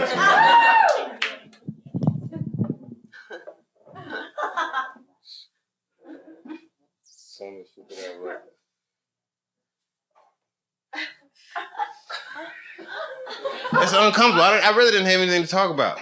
Oh, hey, thanks. See that Barack was right. We can do this. It's going to be great. America's going to be great again. You'll all see.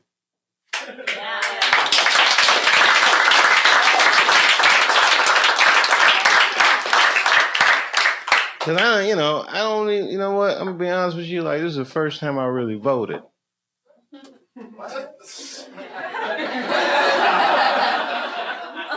As I was an Ohio voter, so I said this might be important. And as soon as I walked into the polling place, you know what they said? Barack's got another one. And I said, and I was, you know, I mean, why are you going to assume that I'm going to vote for Barack just because I'm black? Because I'm also rich.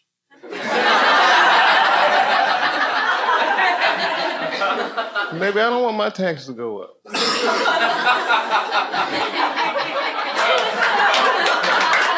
mean, that's just my luck. As soon as I get some money, that's when it's like, we get a black president, like, come on, Dave, let's be responsible. all right, Barack, all right.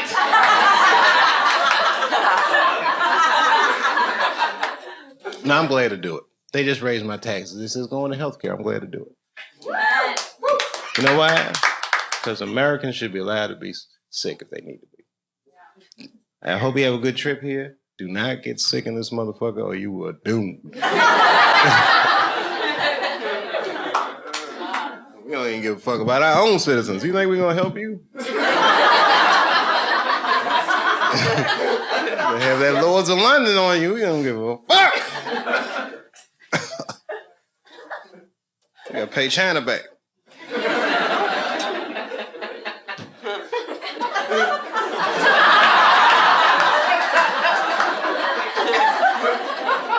And I've been to China.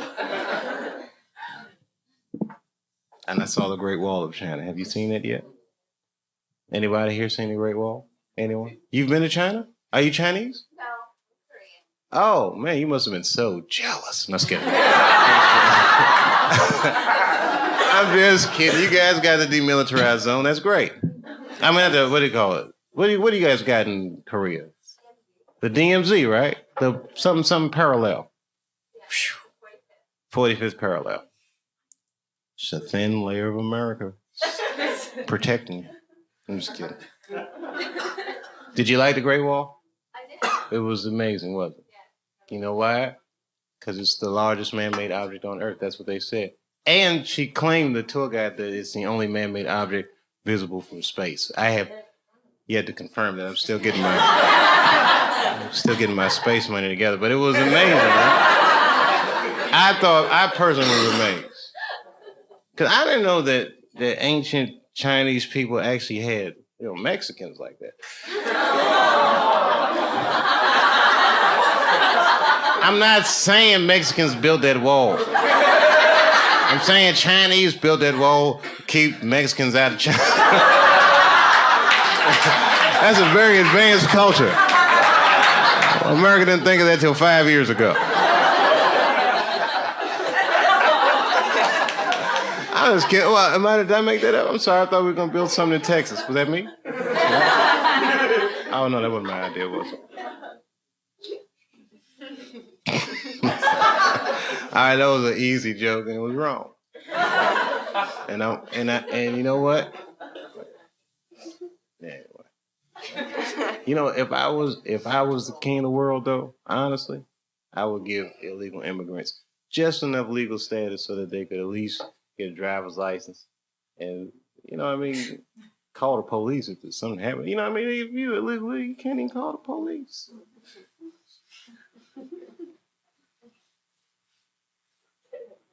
You know how much crazy shit? Look, I don't even want to talk. It's not.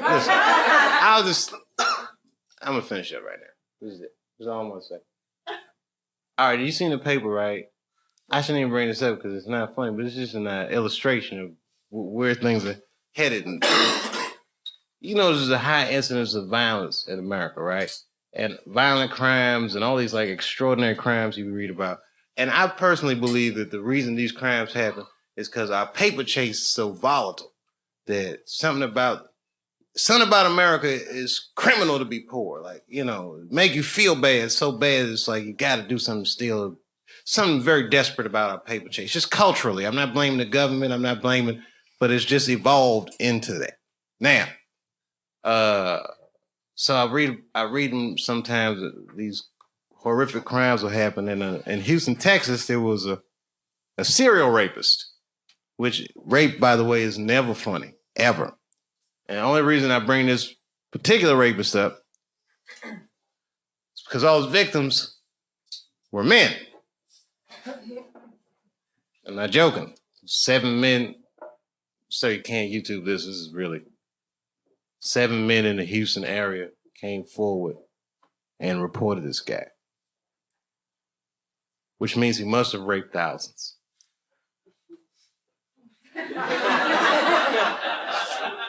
Because that is a very difficult phone call for a man to make.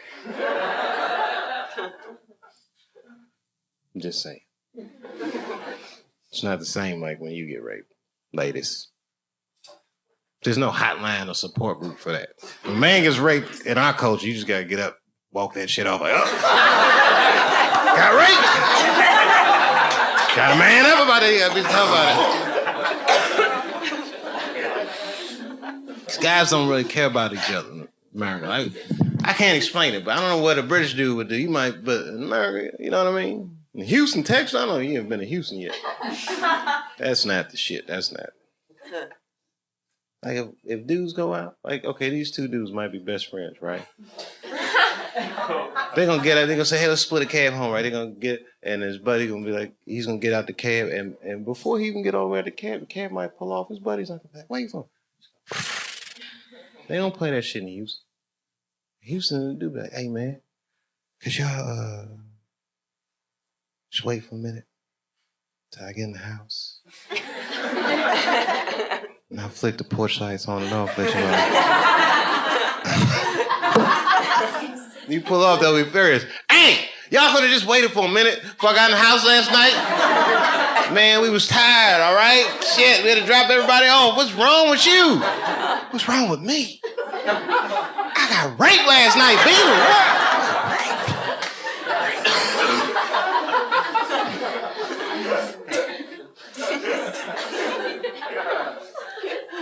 This is American culture. So I can culturally profile these people. The victims. Culturally, I could make an educated guess that the victims of these attacks were white. And not for any other reason except that black people have such a bad relationship with police in America. I don't think they would have called the police. I think only a white person would feel comfortable enough to make that phone call. The way the climate is in America, socially. You know what I'm saying?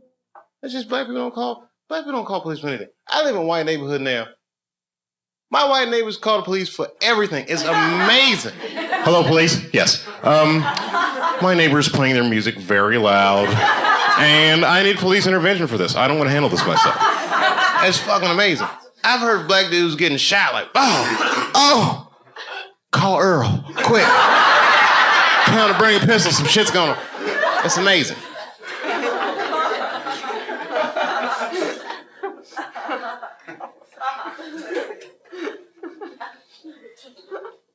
I just can't see that someone coming to the clubhouse. Oh, girl, what's wrong with you? Oh, I got raped, man. Raped? Yeah, they raped me. Let me use the cell phone, man. I'll call the police so I can fill out a report. Call the police? Fuck that shit. Nobody raped somebody in our crew. We're gonna handle that shit ourselves. What do you mean we're gonna handle it ourselves? What you trying to do? I tell you what we're gonna do. We can go to their neighborhood and fuck somebody in their crew in the butt.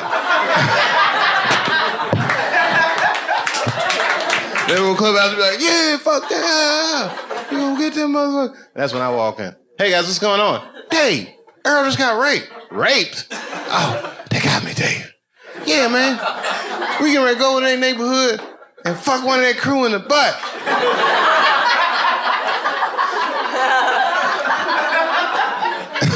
That's when I had my boys in the hood moment.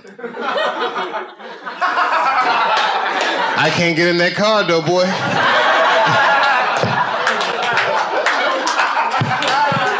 What? You just gonna let somebody fuck her and you ain't gonna do nothing? Hey, listen, man. All right. I got kids and I got family. I'm famous, all right? I got shit to lose. I can't just be raping people every time I want to settle my differences. Why don't we just call the police or something? Can't call the police, man. Raped. All right, hold on. Let's just think about this, okay? Shit. All right, look, I got some money, all right? Why don't we just hire some some gangsters rape these guys for us. Then it turns into The Godfather. I go to Little Italy, pay them gangsters off, and they be driving around the hood. There he goes. Hey, you, come here. Let me talk to you for a second. And the guy be looking like, oh, maybe you want to buy some crack. Hey, what's going on, guys? And then they put him down. Pull his pants down. Pull down their pants. And right before they rape him, he says, Dave Chappelle says hello.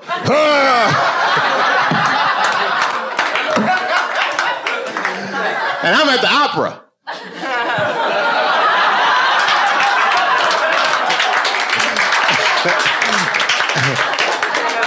And my cell phone vibrates. Hello? It's done. Okay. I told him Dave Chappelle said, you said my name?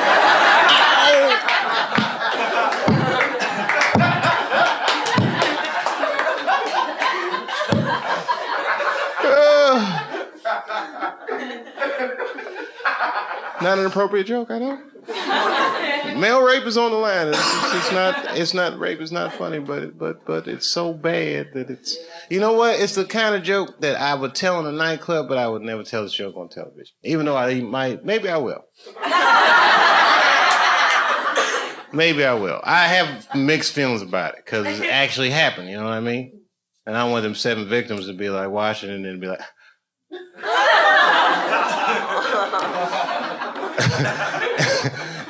And then after I do this show on the television, and I might be doing a concert or something, and I'll be walking in the backstage, and I'll be like, hey, Dave. And the guy will be like, Dave.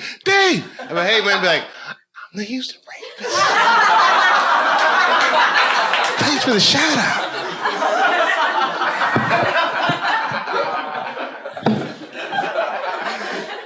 That's fucking awful, I know. I feel strange about that whole... The whole show has been weird for me.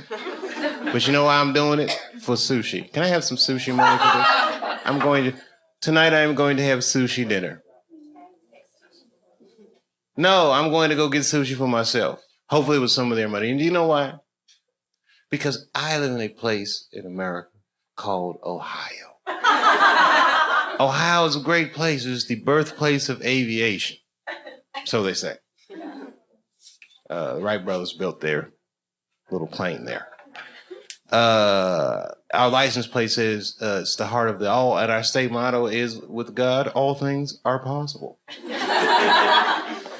However, I'll tell you what's not possible in Ohio is getting a good sushi dinner because it's too fucking far from the water, and that fish be tasting funny as shit. So every time I come to New York, I try to get myself a decent sushi dinner. And I take a picture of it on my iPhone, and I send it to my wife with a little caption that says, in your motherfucking face, baby. And then she texts me back, LOL, fuck you. You know, we have a funny relationship.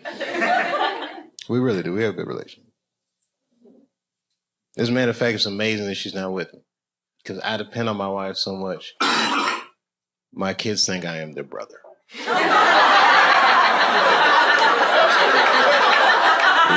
fucking awful. I'm like, hey, y'all, let's watch some TV. Mom says we can't. Oh, come on.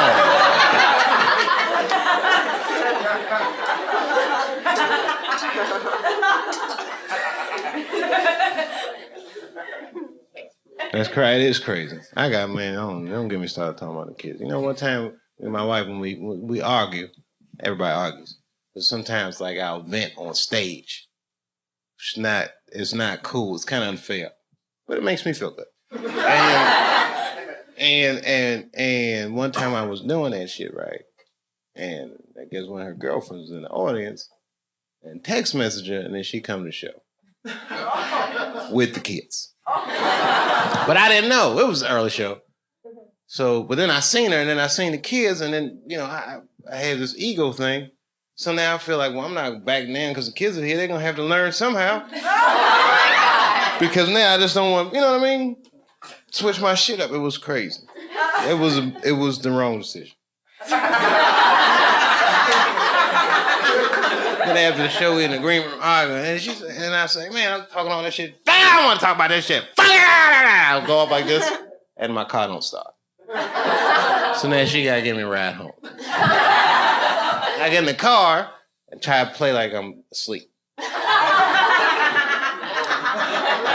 But really, I was awake. I just didn't want to talk about the show. And you know who else was awake? My son, my oldest son, in the back. And I hear him say, Mom, what is pussy?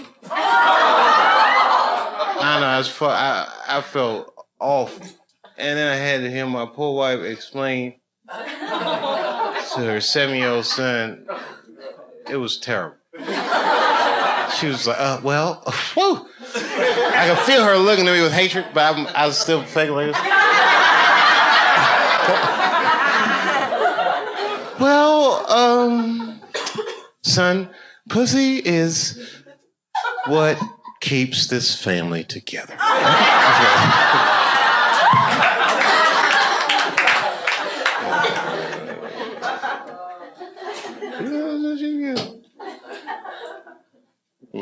I got so many jokes about them kids. I'm not ready for that, though. I'm ready for that sushi dinner. Spicy tuna, I can taste it. Salmon with the crispy shit on it. I don't know what that shit is. What is it? You're probably right. Tempura flakes. Are you a chef or something? You just can tell. Yeah, sushi's good shit. It is really good shit. You know, like go in a restaurant, you take your shoes off, and then they'll be like, sir, put your shoes back on. Oh, sorry. Sorry about that, you guys. I just get into the whole thing like I pretend like I'm a...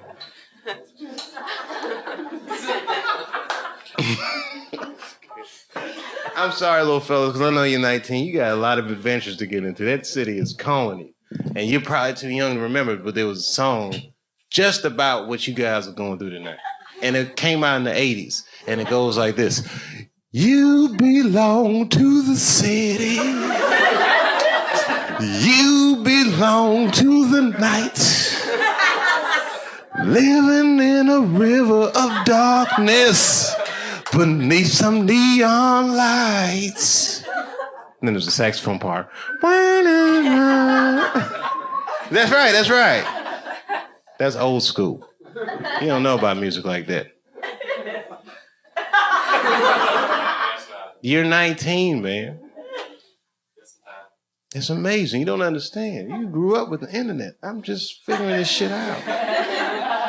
You got satellite television. You got a phone in your motherfucking pocket. I used to have a cell phone this big. If I talk for more than 25 minutes, the back of it get hot.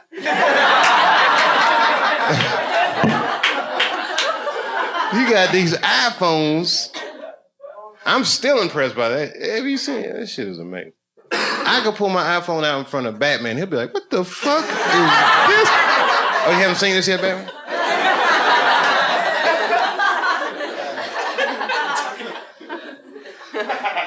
I could go 5 years back in time with my iPhone. And when I get back in time, it'd be like, what was it 5 years ago? 2003. Okay, I go back, 2004. All right, I go back in time, right? And somehow I get access to a time machine. Now I go back in time. It's 2004, and I go to somebody and I go, hey, I want to get something to eat. Where's a good sushi place? I don't really know my way around. I'm from the future. People are like, you are not from the future. I am too. Where you from? And I pull my iPhone out and say, I'm from 25 years in the future. They'd believe me. But really, I'd be like, I tricked you, motherfucker. I'm only from 5 years in the future. Shit is right around the corner, motherfucker. It's about to happen.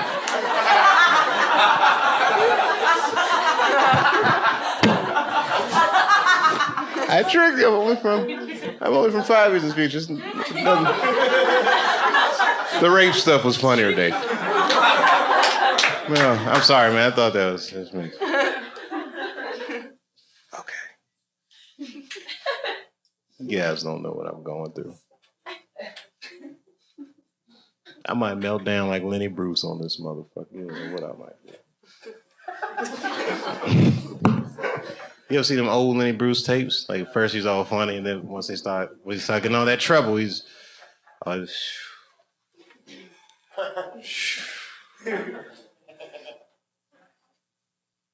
I should melt down on the show. How about Joaquin Phoenix? What y'all think about that? That was bad? All right, I watched that, and I watched that whole interview, and I said to myself, Joaquin Phoenix is a fucking genius. That was like the greatest press appearance I've ever seen in my life. Yeah, that shit was... Yeah, you saw it? Yeah. What'd you think? Why? He was so what? He was not, no, he wasn't stoned with it. Oh, listen, I've been high. He was in complete control of that situation. You understand? This is how brilliant it is. Basically, what he's doing is resisting every protocol of what it's like to be on a late night talk show. He didn't do any of the banter. He didn't do any of that, hey, good to be here, Dave. I got a new movie coming out. He didn't do any of that shit. He's a completely different kind of celebrity than I am. By design of what he does. He's a fine actor.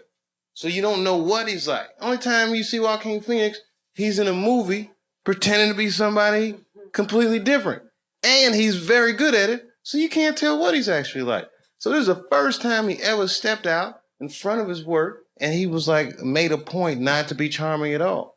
How have you been? Good. What are you working on? Music. What kind of music? Hip hop. And then everybody laughed and he goes, is that funny? I said, this guy's a fucking genius. 10 minutes on Letterman, he was on every publication the next day. It was in USA Today. Look how crazy it is. Everyone was talking about, he's a fucking nut. He must have been high or something. Joaquin was probably reading that shit like... I said, this guy is fucking brilliant. And you know who the guest on after him was? Exactly. Who gives a fuck what happened after that? Joaquin won. Check and mate. I said, that's the Mel Gibson playbook right there. Mel Gibson beat the game. Easily. And a move so weird and abstract, I'm surprised no one's done it sooner. This motherfucker made an action movie about Jesus. Check and mate. There's no answer to that. This guy took $20 million of his own dollars. He made an action movie about Jesus. And the movie grossed over $1 billion. He made $800 million off a $20 million investment. All in, he probably made close to $1 billion off a $20 million investment. Do you understand what that will do to your life? Do you understand how much money $1 billion personal dollars is? It can't. It's enough money to get pulled over by the police in LA County and jump out of the car like, fucking Jews? What's poppin'? Is everything all right? Police like, you can't say that about the Jews. I can't. Base nigga, I'm in rehab. Game over. That had never happened before. And then followed that shit up with Apocalypto, which was fucking... That movie's great. Have you seen it? That shit is like Mexican Braveheart. That is the best shit I've ever seen in my life. I was talking like that for a week. Taga, taga, taga, cha. Taga, cha. You wanna know why? Because he made a movie, a major studio movie. He didn't use one Hollywood actor in the entire movie. That's not cheap. That's amazing. He got indigenous people from the Yucatan to be in Hollywood. It's amazing. You imagine that shit? Just going to the Yucatan? Let alone going there to cast a movie, just walking up to somebody in a thong. I got taga. Have you ever considered acting?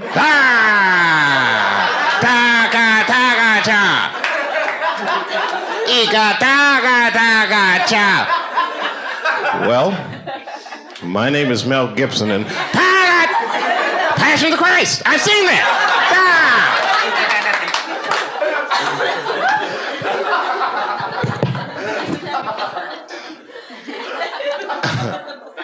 I'm tell you right now, if I had a sketch comedy show, let me tell you right now, if I had a sketch comedy show, I guarantee you, I fucking guarantee you, I would do the funniest apocalypto sketch that you couldn't even fucking imagine what I would do. I got an angle on that shit. No, seriously. I got an angle on that shit that's so good, I'm like, nobody do that shit. Saturday Night Live, nobody would think of the shit that I would do. And it's so simple, it's right in their face. If I had a sketch comedy show, can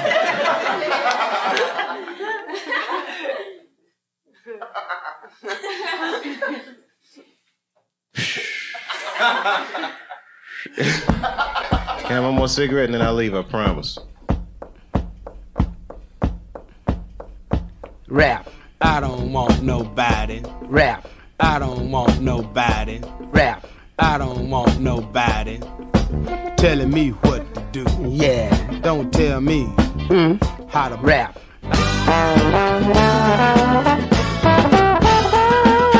Funky Black.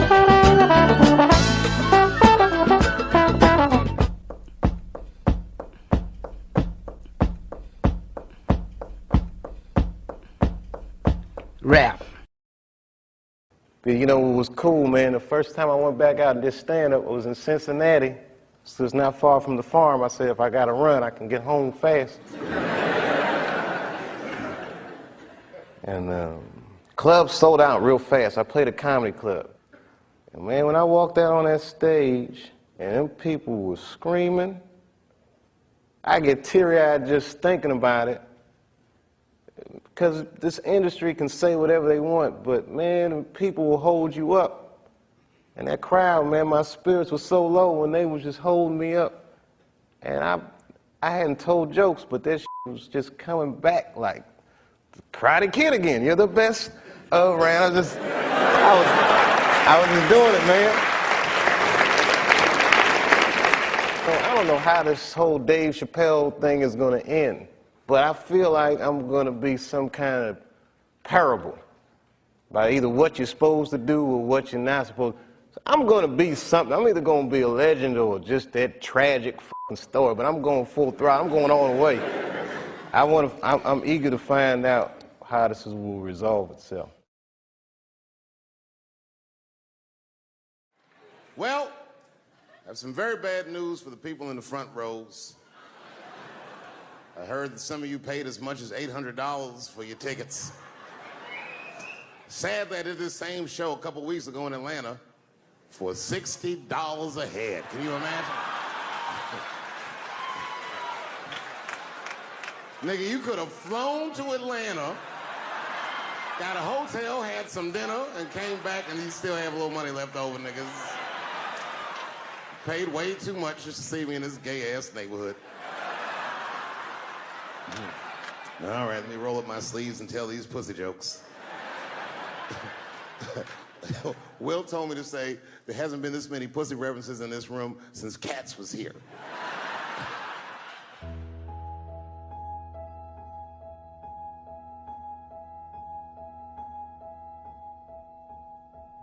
And when I think back at it, there's probably the only time in my life that I ever thought to myself, I should kill everybody at school. Thank you very much, New York. Good night.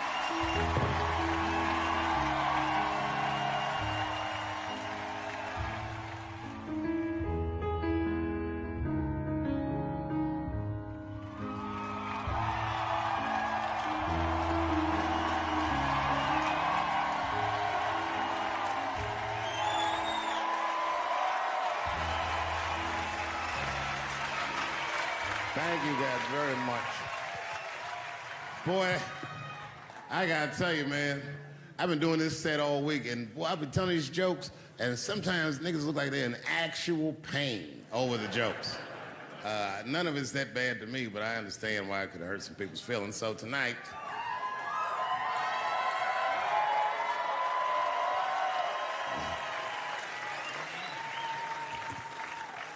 I'm gonna give you an opportunity that I rarely give anybody.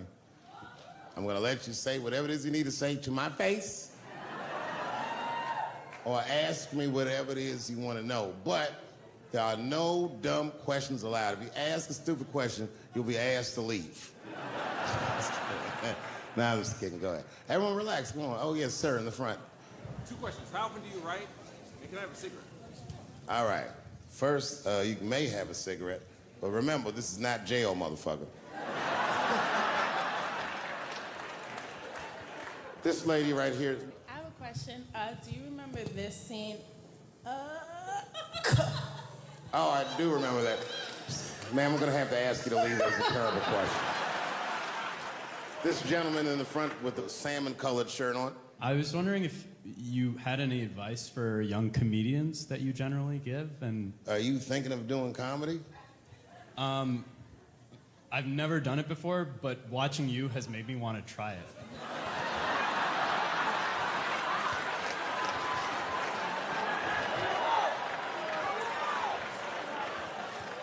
I don't know if that's an insult or not. It's a compliment. It's. I mean, niggas don't say I've never done brain surgery, but it looked a lot easier than I thought. I'm teasing. All right, here'd be my advice. Okay, I don't know how comedians start nowadays, right?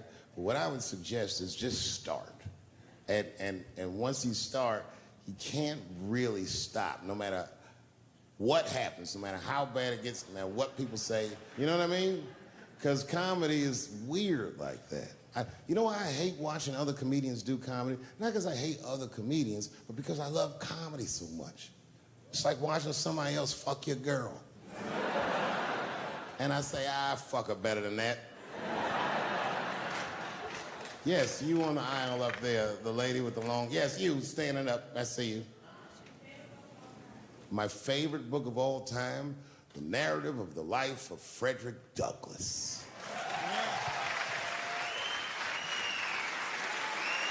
That guy with the baseball hat. Marry, fuck, kill, Michelle, Rihanna, Oprah.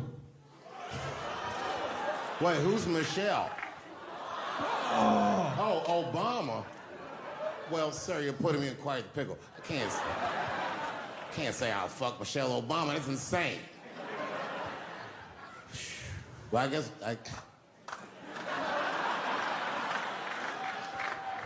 I mean, because I wouldn't kill any of those women.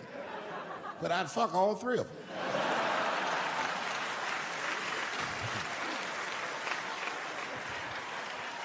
The gentleman in the blue Oxford standing up. Tell us the story with Charlie Murphy. Tell a story about Charlie Murphy? Or your favorite. Boy, there's so many good Charlie Murphys. You know, the thing with Charlie Murphy is he used to just make us laugh all the time.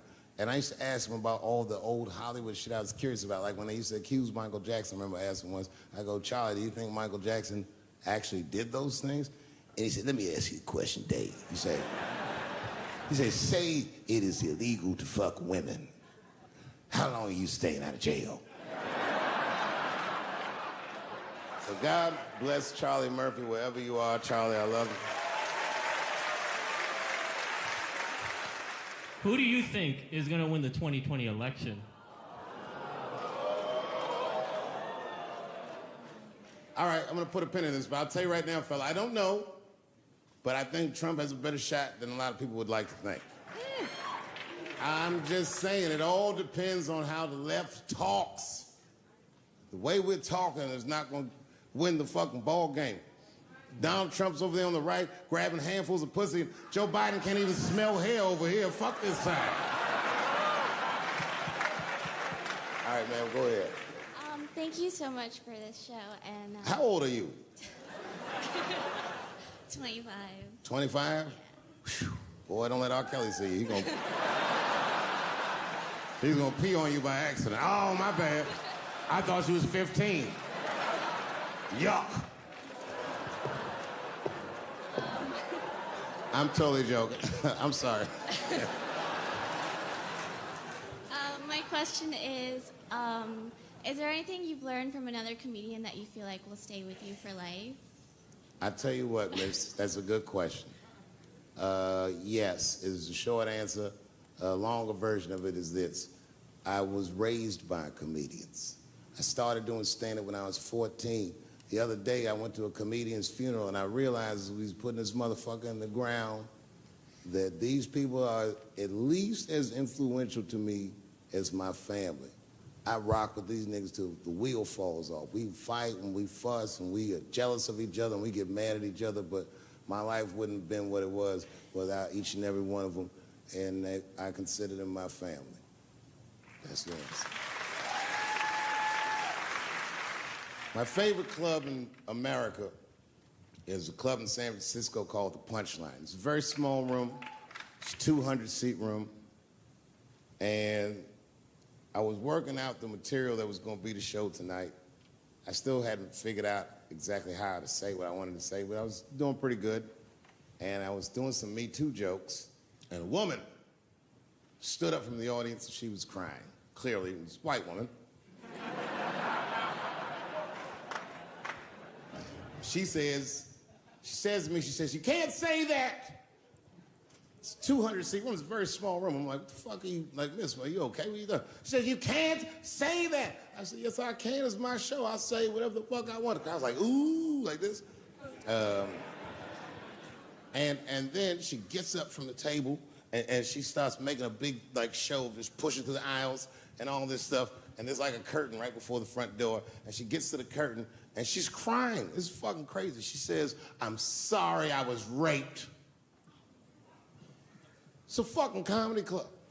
It's like loud farting getting out of an elevator. Nothing funny can happen in here. Now I'm trapped in a room with this woman's fucking stink.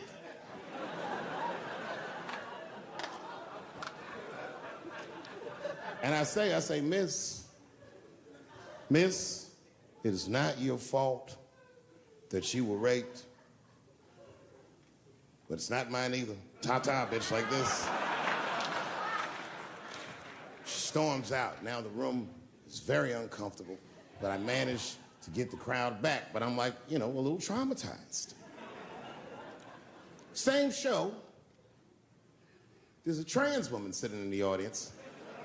This is a true story. This was like a few weeks ago. I did 6 shows that weekend. This trans woman came to 4 of them. Calls herself Daphne. Man, this chick Daphne was in there cracking the fuck up at everything I said about everybody. It was amazing. She was laughing, and it was fun to watch her laugh. You could tell she was letting go with something that was heavy, and she'd throw her head back, and she'd smile with all her teeth. She was having a great time.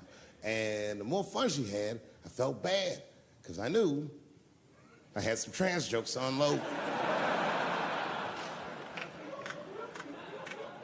And I thought to myself, maybe I shouldn't say these jokes because I don't want to, like, fuck her evening up. She's having so much fun. But then I thought to myself, well, if I can't say it in front of her, should I say this shit at all? So I let her rip. To my surprise, Daphne laughed harder at the trans jokes than anybody in the room. In fact, everybody in the room would look at her to make sure it was okay. And I got off stage, I was in the dressing room, I was like, man, this is a fucking weird show. I'm sitting in the dressing room by myself just trying to figure out, like, what the fuck just happened out there? Like, why is it that this one woman can't take any of these jokes and Daphne can take all of these jokes? So weird. And then I realized, Daphne used to be a man.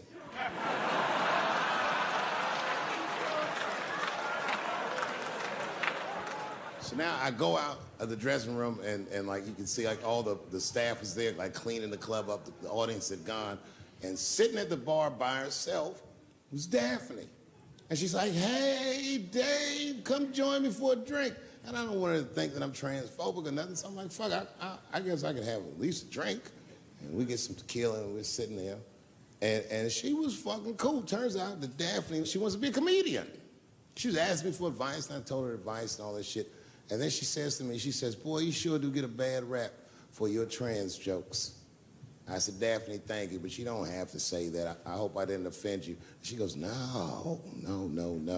She said, in fact, I read about you in the New York Times. I said, you did? She said, yeah. She said, I thought it was interesting that they blamed you for R. Kelly. They said you normalized him for telling jokes about him. I go, yeah, they said that. She goes, I wonder why they never said that you normalized transgenders by telling jokes about us.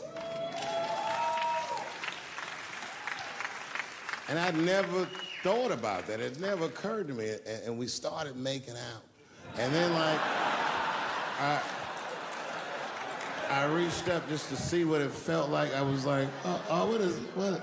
And it felt like pussy, didn't it? It was just like, go ahead, ask me a question. What the fuck you gonna do if Trump get reelected? What am I gonna do if Trump gets reelected? Probably get a significant tax break.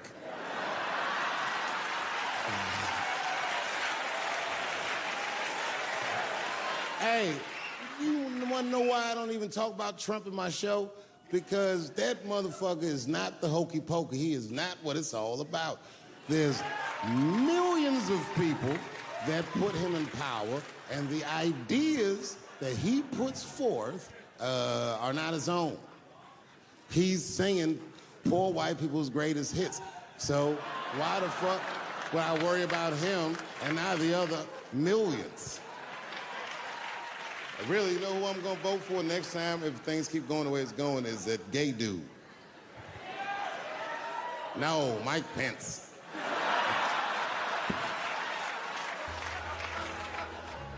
Now, this is the same club, the Punchline.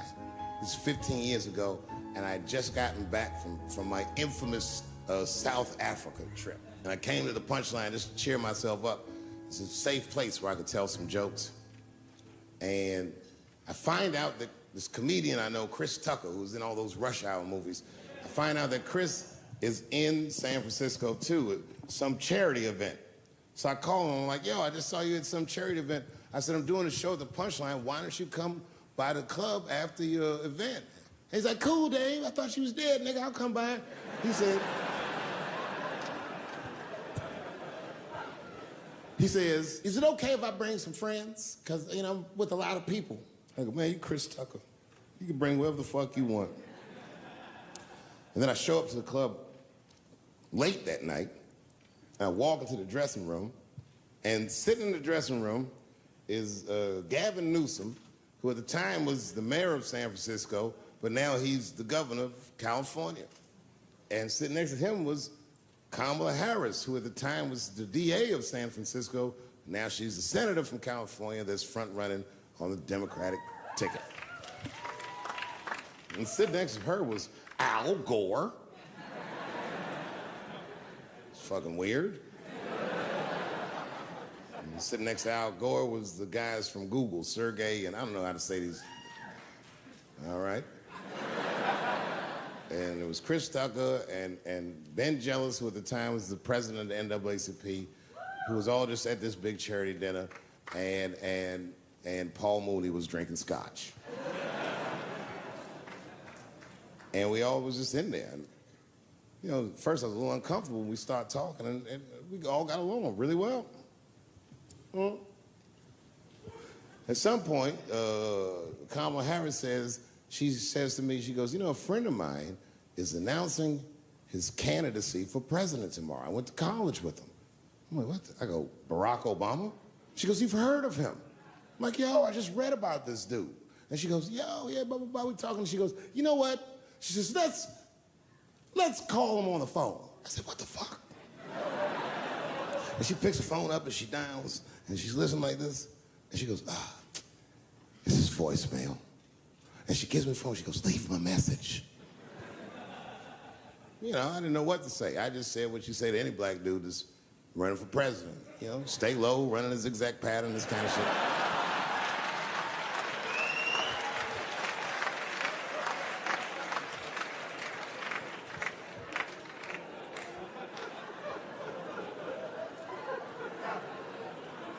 And then the last thing I say is, you know what? I said, sir, I really do believe you can do this. Like, man, I'm wishing you luck. Now, next day I wake up and go for coffee at a place called the Embarcadero. It's like an eatery by the sea in San Francisco. And I'm walking to the coffee shop, and there's a police line, and I can't cross the tape. But then I figure, fuck it, I'm Dave Chappelle, so I go into the thing like this. and the police yoke me. These motherfuckers like tackle me immediately, and I see over the police's shoulder Gavin Newsom. I couldn't remember his name, but I remember the night before I had kept teasing him and saying he looked like Christian Bale, the guy from the Batman movies. So I see him, and I can't remember the name, so I'm just like, Batman, help!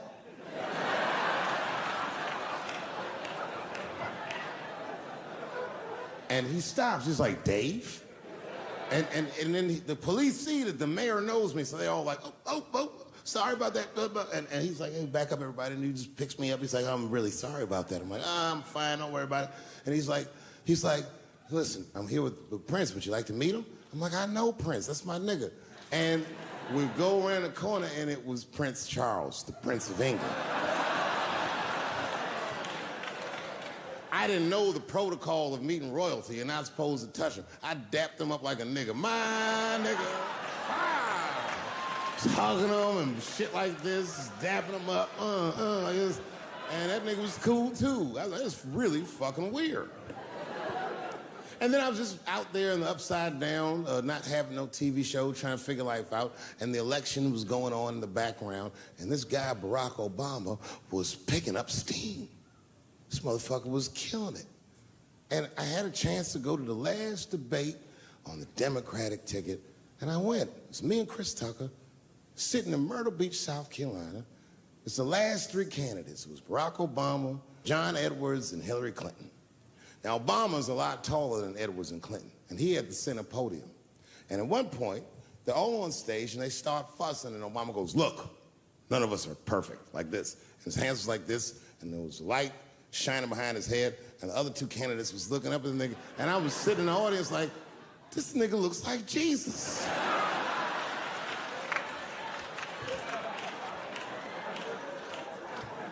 And I realized in that moment that I was looking at the next president of the United States. I was certain of it. I couldn't explain it, but I knew what I was seeing.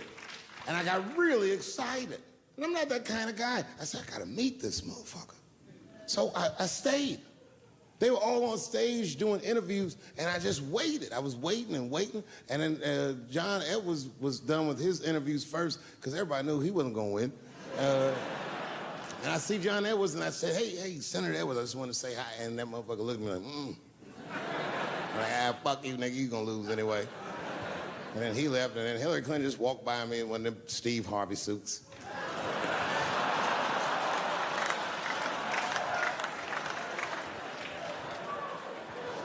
But Obama was taking forever. Everybody wanted to talk to him. When I knew the media saw exactly what I saw, there was no question about it. That was the guy. I waited and I waited, and finally, it must have been over an hour and a half, he finishes his last interview. He's like, man, thank you very much. Good talking to you. And he turns around, and we make eye contact. He sees me, and when he sees me, he looks over, he goes, Dave Chappelle. And Obama did me the same way I did Prince Charles. He dapped me up. And he like bro hugged me, and he pulled me in, and I'll never forget this. He said in my ear, I got your message. Thank you very much, New York City.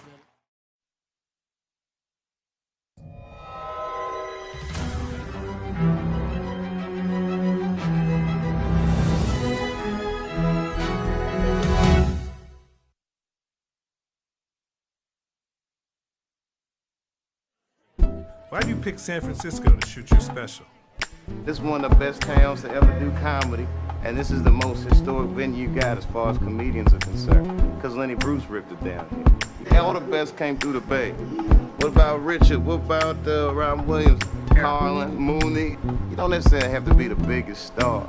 As long as you come with it, and people coming out, they like to see live performances because it's a savvy audience.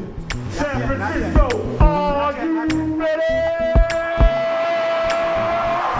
I don't think we can hear you. Are you ready? Welcome to the stage.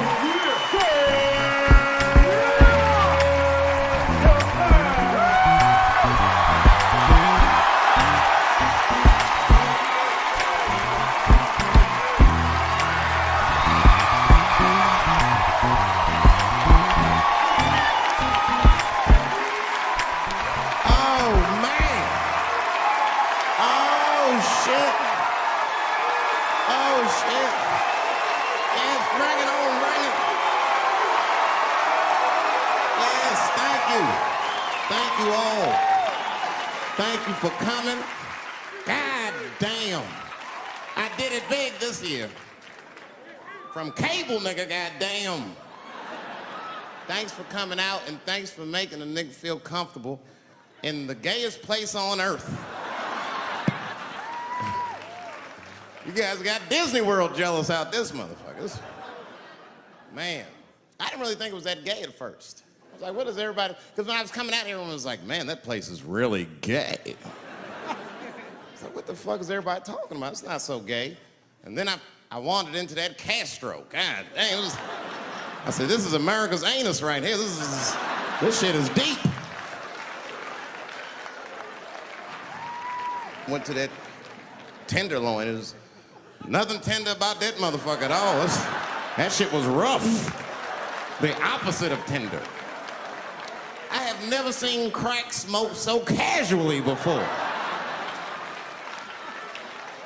These niggas was sitting in front of Starbucks smoking crack and drinking coffee. I said, this is off the hook.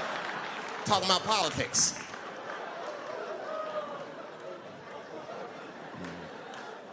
I seen one crackhead trying to break into somebody's car, man, and it struck a chord with me. I tried to stop him. I said, hey! And he looked back and saw me and said, oh, keep an eye out. I said, nigga, that was me that said that. I'm not trying to help you. I want this shit to stop.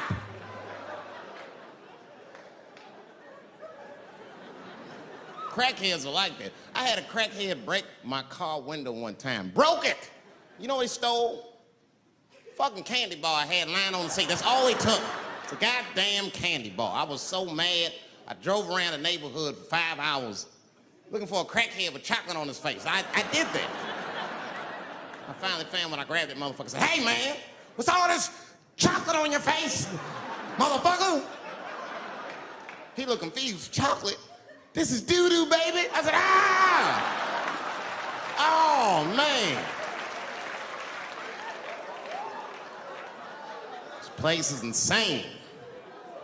But you know what I like about San Fran, and the reason I picked this city to do my special is because of all the major cities in America, somehow people get along here better than anywhere else I've seen in the country.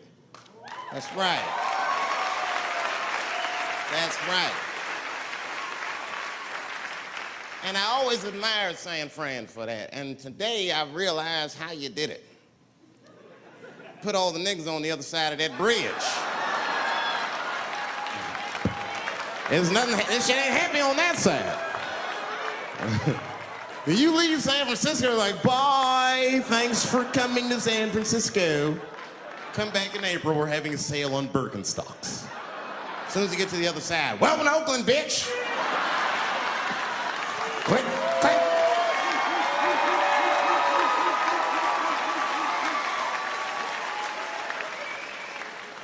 It's fucking crazy. But it also feel like it's an East Coast city in the West Coast. You guys got subways and shit.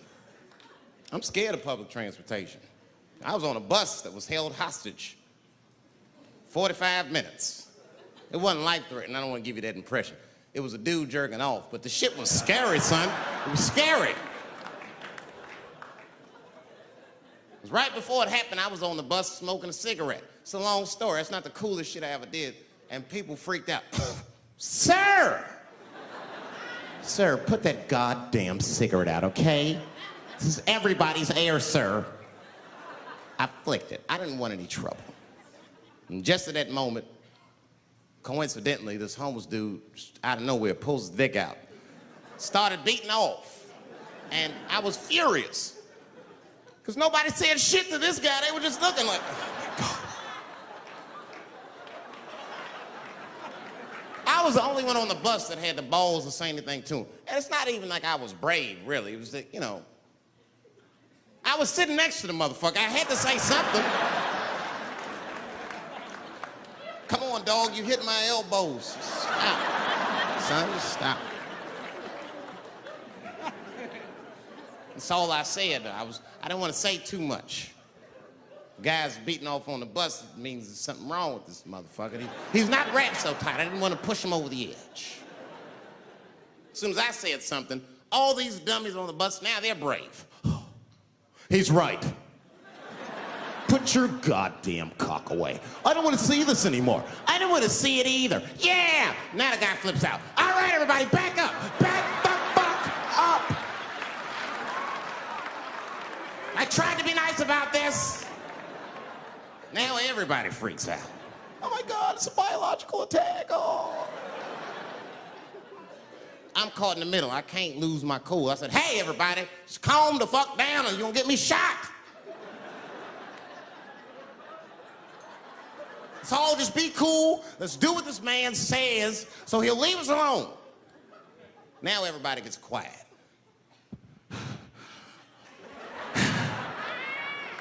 That's better. That is better. And then he started walking up and down the aisles, just terrorizing us.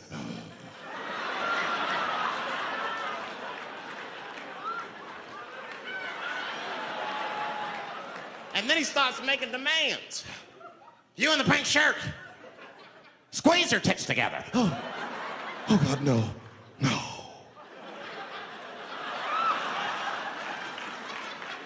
You, stick your finger in your butt. Why? Oh God, why is this happening?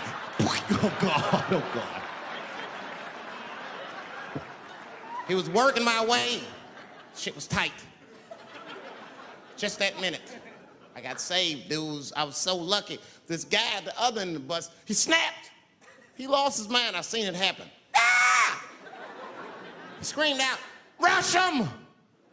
He can't come on all of us and charge him out. Ah! And it was like a movie. This homeless dude seen him coming and shot one off. Ah! I dodged that shit like the Matrix. Niggas, oh.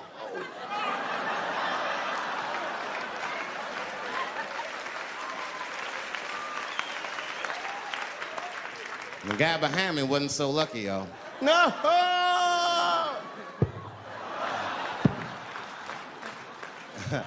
That shit was gross. It didn't kill him, but I'm sure that fucked his day up. You're not gonna have a normal day if the homeless dude busts a nut on your forehead and 8:30 in the morning. That's a wrap on the rest of the day. Ah! This guy was freaking out. It burns! Oh!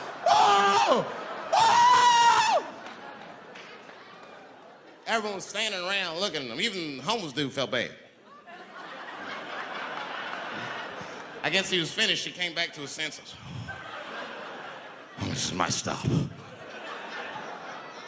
I said, relax, motherfucker. I had to say something. Relax. Oh, I can't. I got AIDS. I know it. I said, you can't get AIDS from a homeless dude busting a knot on your forehead. That's not how it spreads. I don't even know if that's just true. That's just what I told him, man. He was so scared I had to say something. I don't know where AIDS comes from. Who the fuck knows? Scientists don't even know. Scientists still say AIDS started because somebody had sex with a monkey. Word. After all this research, this is the best explanation that you came up with, mother. Nobody fucks monkeys and people, you idiot. You either fuck monkeys or you fuck people. That's it. There's no in between. You're not gonna get some monkey pussy on Tuesday and then be like, oh, let me call Charlene on Thursday. No. Once you fuck a monkey, that's a firm decision. I'm out of the human pussy game for good. It's ridiculous. You act like monkeys are just as open as waiting for people to fuck them, man. It's ridiculous. The monkeys don't want to be fucked by people. Think about it. Think how hard it would be to catch a monkey and fuck it. That's ridiculous. That's how it had to go down. Who you think you're just gonna walk up to him in the woods and bribe this nigga with fruits and bananas? Hey, buddy. Hey.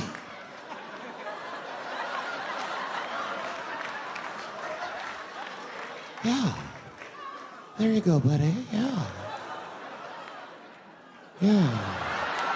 There you go, your big, bright red ass.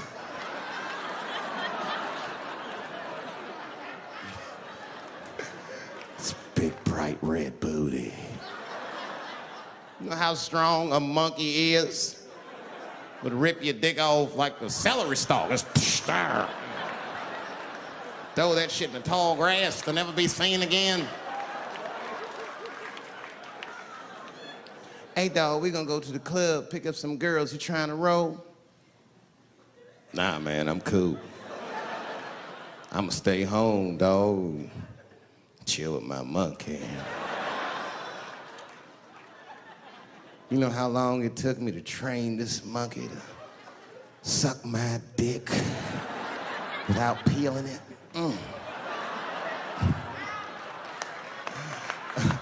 Last night, Chim Chim jerked me off with his feet. Nigga, only a monkey can show you that kind of love and tenderness. So y'all can keep fucking these people if you want, niggas. More monkey pussy for me. Hooking up with an orangutan next week. That's all I fuck is chimps and orangutans. You know who I feel real bad for is Indians. Everybody feels bad for Indians. They get dogged openly because everybody thinks they're dead. These motherfuckers are not all dead, all right? With my own eyes, I've seen a gathering of 1,500 Native Americans. They were all gathered in one place. The place is called Walmart in New Mexico. There's Indians everywhere. I'd never seen Indians before. I wasn't even sure if they were Indians. It's fucked up, but I asked one of them. It's not nice, but I seen him in the sports section looking at bows and arrows. I had to say something. Excuse me.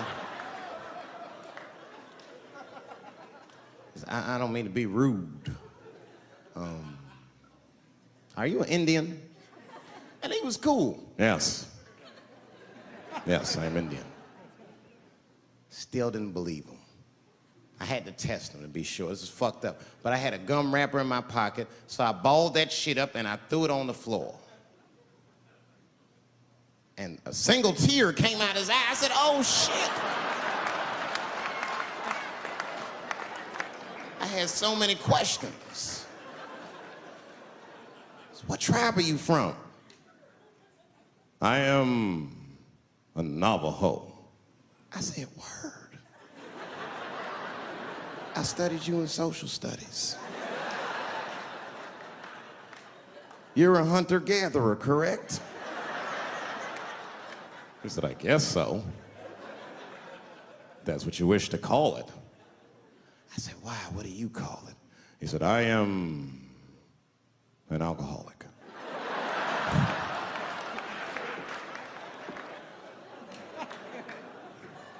I said, well, what's your name, dog? He said, please. Dog is my cousin. That was a good guess. My name is Running Coyote. What is your name, friend? And that shit caught me off guard. I mean, I didn't want to say my name was Dave to a motherfucker named Running Coyote. This don't feel good enough. He just put me on the spot. I said, huh? My name, what? Oh, my name's Blackfeet. Then I changed the subject. Forget about me. What's going on with you? I want to meet your chief. Why don't me, you, and your chief and your friends get together tonight? We could have a real live peace pipe smoking ritual. We need to celebrate, nigga. I thought you were dead. And he set it up. It was beautiful. It was just like I dreamed. We was all sitting around. Them Indians was beating the drum. Some other Indians came out the back with a long blanket that was folded in half and put in front of us. Open that shit up, and on the blanket was a long wooden pipe with feathers. And bags of weed were all over the blanket. Chief walked over.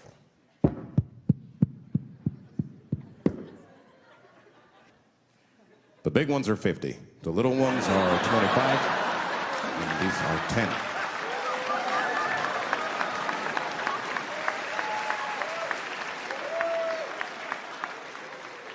Me and those Indians got high as shit. I was baked. I told the chief, he was talking, I cut him off. Time out, chief. Sorry to interrupt. Fucking smashed, man. The weed's too strong. I'm itching. This is PCP, nigga. The spirits have got me. Chief, the spirits have got me. And the chief threw some water in my face. Calm down, blackface. Splash! I said, hey, it's black feet, motherfucker. Take it easy.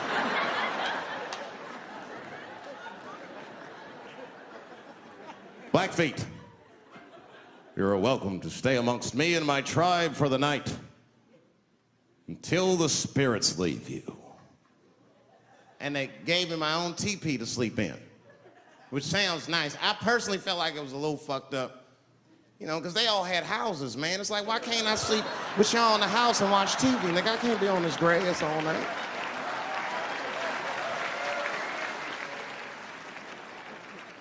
Yeah, Indians is rude, man. Everybody's rude. Indians, they eat nasty food. All they ate was corn and shit.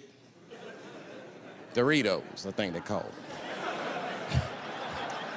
That's right. People only see the surface. They see the division in our foods. Just because I eat chicken and watermelon. They think that that's something wrong with me. Let me tell you something. If you don't like chicken or watermelon, something's wrong with you, motherfucker. There's something wrong with you. Where are all these people that don't like chicken and watermelon? I'm sick of hearing about how bad it is. It's great. I'm waiting for chicken to approach me to do a commercial, nigga. I'll do it for free, chicken. It's the least I can do. They make fun of Latin people for eating, what y'all eat? Beans, rice, corn. Listen, that's not a reason to hate a motherfucker, all right? It's funny, but it's not a reason to hate. The only reason these things are even an issue is because nobody knows what white people eat. You've been very good at keeping that shit a secret amongst yourselves. I study white people. You don't know that. I'm writing a paper on you. Not even for school, nigga, just to do it, just to get, I'm just doing this independent research. I'm spending my money, that's why I'm working so hard. I follow you around grocery stores. They freak out. I just try to peek in the cart. They always say, get away from my cart, nigga. What are you looking at? Chicken and giblets are over there. You must be lost. These are vegetables.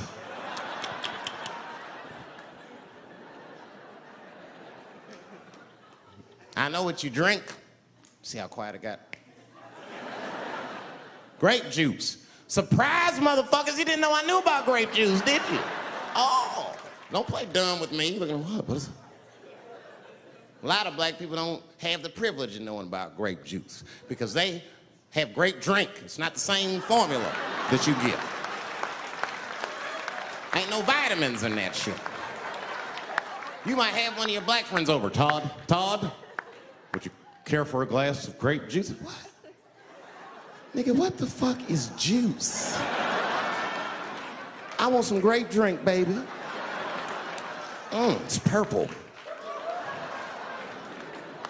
I don't think I know what a grape drink is. What? I have some apple juice if you want. What the fuck is juice?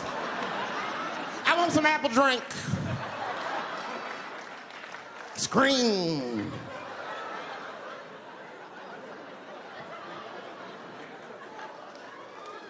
Remember that commercial for Sunny Delight when all the kids run in from outside playing? And they all run to the fridge. All right, I got some purple stuff, some Sunny D. As soon as you say Sunny D, all the kids go, yeah! Watch the black kid in the back. If you ever see that commercial again, look at that black kid. He'd be like, I want that purple stuff. That's drink, nigga, that is drink. They want drink. I want all them vitamins, nigga, I want drink. Sugar, water, purple. That's the ingredient, sugar, water, and of course, purple. It's too fucking much. I got a lot of things to talk about tonight. First of all, I've stopped smoking weed. With black people, you didn't let me finish, motherfuckers. God damn. I'm sorry, black people, to break the news so publicly, but I can't smoke with you anymore. Every time I smoke weed with my black friends, all you talk about is your trials and tribulations. I'm sick of that shit. I got my own problems. Nigga, that's a waste of weed. I'm smoking weed to run away from my problems, not take on yours. From now on, I smoke weed exclusively with white people. Calm down, motherfuckers. You win by default. You got good weed conversation. All white people talk about when they get high is other times that they got high. I can listen to that shit all night. Dude, remember at Frank's last week? It's fucking smashed, man. And catalogs everything they drink. 2 shots of Jaeger, tequila, 4 bong hits, man, beer, cheeseburger. That shit is great. Only bad part is you cannot pass out around white people. Every time white dudes pass out around each other, they always do some borderline gay shit when the guy's asleep.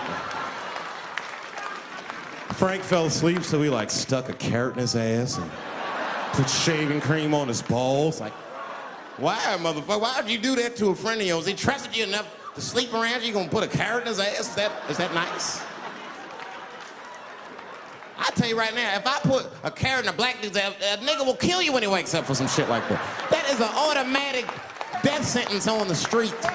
It's a rap for you. I'm gonna kill that motherfucker. I thought y'all was friends, baby. What happened? I fell asleep at his house, right? We was drinking, and I fell asleep at his house, and while I was sleeping, right? I'm just gonna kill that motherfucker, all right? That's all you need to know. And fuck carrots. But everybody's getting along. I see that shit. I see it all around. Blacks and whites don't fight so much. You know who don't have no beef with anybody is Asian people. I see how y'all be doing. Y'all just lay in the cut. Only people Asian people beef with is other Asian people. Like if you call a Korean guy Chinese, I've done this. They will flip out, hey! What make you think I'm Chinese? I am Korean. I look Chinese. Yes, motherfucker, you do look Chinese. That's why I said it. It's an accident. Nigga, to the untrained eye, you all look Chinese to me. It's a mistake. I'm not trying to offend you. Some people say all black people look alike. We don't get bent out of shape.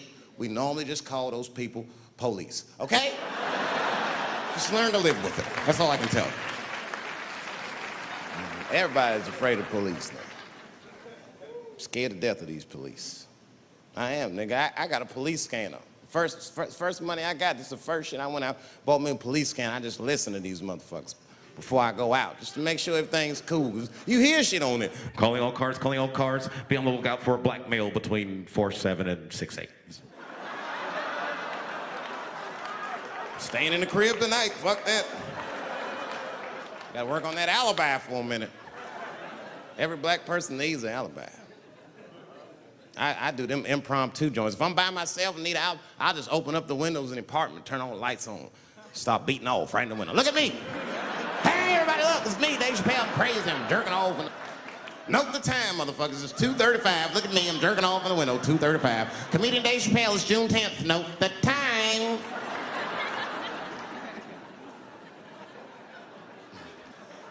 That shit could save my life.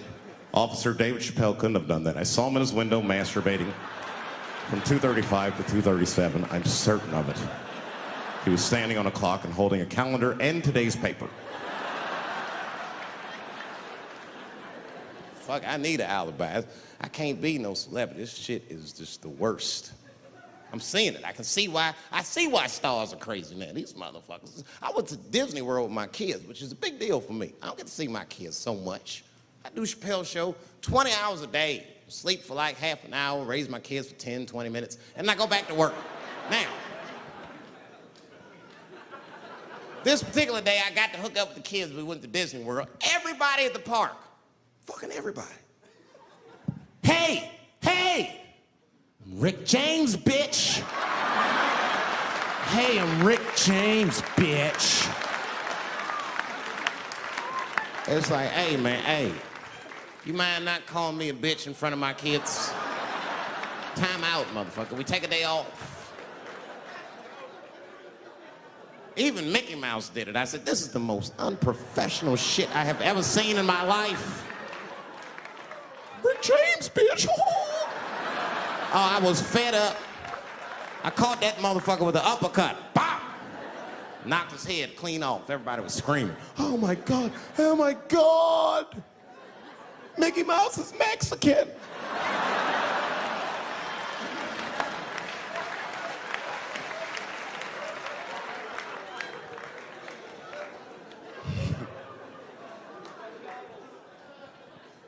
I had a terrible time in Disney World. Disney World is like a whole nother country anyway. They got their own currency. That shit is ridiculous. As soon as I check in the hotels, welcome to Disney World, Mr. Chappelle. Can we interest you in some Disney dollars? Nah, man, I'm cool. You can't buy weed and pussy with Disney dollars. Like, I'm on vacation. I like them greenbacks. I like them greenbacks. You know what I'm saying? It's the kind of money people spend. People is very particular about that. I saw that. That was one of the main stories from the war. Was the first big thing we did was they said, now that Iraq has been liberated, we have managed to take Saddam Hussein's face off of the money. And I'm not gonna lie, when that press conference came off, I was like choked up. I was actually proud to be an American because that is a very subtle psychological nuance of oppression to have a dictator on your money. And it's thoughtful to be able to take that motherfucker off for the goodwill of another person, right? But then I thought, well, if you could do that for Iraq, what about our money, man? Our money looked like baseball cards with slave owners on it. George Washington is the worst of the worst. Yes, I said it. You mythologize this motherfucker like he was the greatest dude, man. If I went back in time with a white person and we saw George Washington walking in front of our time machine, my white friend would probably be like, oh my God, Dave, look, there's George Washington. It's the father of this great nation. I'm gonna go shake his hand. I'd be on the other side like, run, nigga, George Washington. And we'd both be right. You like him because he wrote the Declaration of Independence and all that shit. We hold these truths to be self-evident. All men are created equal. Go get me a sandwich, nigger, or I'll kill you. Liberty, justice for all. Am I wrong? Am I wrong? Wait a minute, did he not own slaves? Didn't he own slaves? That's all I'm saying. I almost protested the war in the beginning. Almost. Until I saw what happened to them Dixie chicks. I said, fuck that. If they'll do that to 3 white women, they will tear my black ass to pieces. I don't want to hear that shit. Yeah, man, they would. But I'm like, for real, why you care so much what the Dixie chicks say? It's not like they political scientists or nothing. They just bitches that can sing good. You know what I mean? Stop worshiping celebrities so much. Just don't listen, don't pay attention. I remember right around September 11th, Ja Rule was on MTV. That's what they said. They said, we got Ja Rule on the phone. Let's see what Ja's thoughts are on this tragedy. Who gives a fuck what Ja Rule thinks at a time like this? Nigga, this is ridiculous. I don't want to dance, I'm scared to death. I want some answers that Ja Rule might not have right now. You think when bad shit happens to me, I'll be in the crib like, oh my God, this is terrible. Could somebody please find Ja Rule, get hold of this motherfucker so I can make sense of all this. Where is Ja? I need Ja Rule.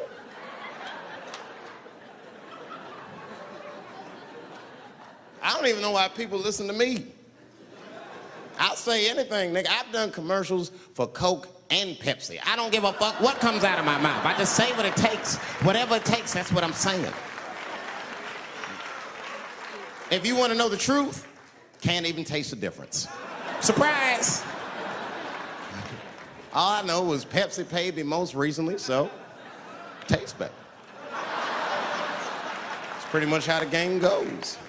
I'm just being real, man. There's too much goo-gagging over celebrities. People don't know what's fake and what's real anymore.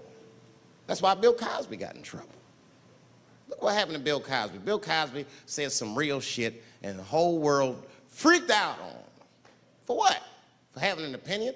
Just because he was selling pudding pops for the last 40 years, people forget that he's a nigga from Philly in the projects, and he might say some real shit from time to time. It's not that big of a deal. I spoke at my old high school and I told them kids straight up, if you guys are serious about making it out of this ghetto, you gotta focus, you gotta stop blaming white people for your problems, and you've gotta learn how to rap or play basketball or something, nigga, you're trapped. You are trapped. Either do that or sell crack. That's your only options. That's the only way I've ever seen it work. You better get to entertaining these white people, nigga. Get to dancing. Go on out there and be somebody.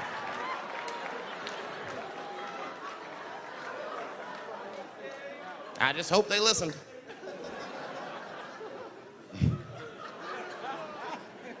This shit is ridiculous. People worship television. They worship this shit. You know, like if you watch a movie, right? Say you're watching a movie and one character says to another character, say, hey, what's your number, man? What's the other character always say? 555, 5555. You know why we gotta do that? Because stupid ass people go to the movies and then go home and try to call the characters that they just saw. Hello, is Indiana Jones here? No, motherfucker, he's fake. It's not his number. And to be honest, this is the worst time in history to be a black celebrity. Fuck, they locking all our stars up. It's hot right now for black celebrities. I knew it was bad when Kobe got in trouble. I said, this is a wrap for us. He's one of the most wholesome dudes we had. Locked him up, everything. And Kobe kept it together. Thank God he held his game together, because if he was cracking under pressure and getting like 6 points a game, the whole LA would have been like, that nigger is guilty. Kobe was playing his ass off. He was playing like his freedom depended on that shit. You see this motherfucker in them games, this nigga's trying to beat that case on the court. That nigga, stop.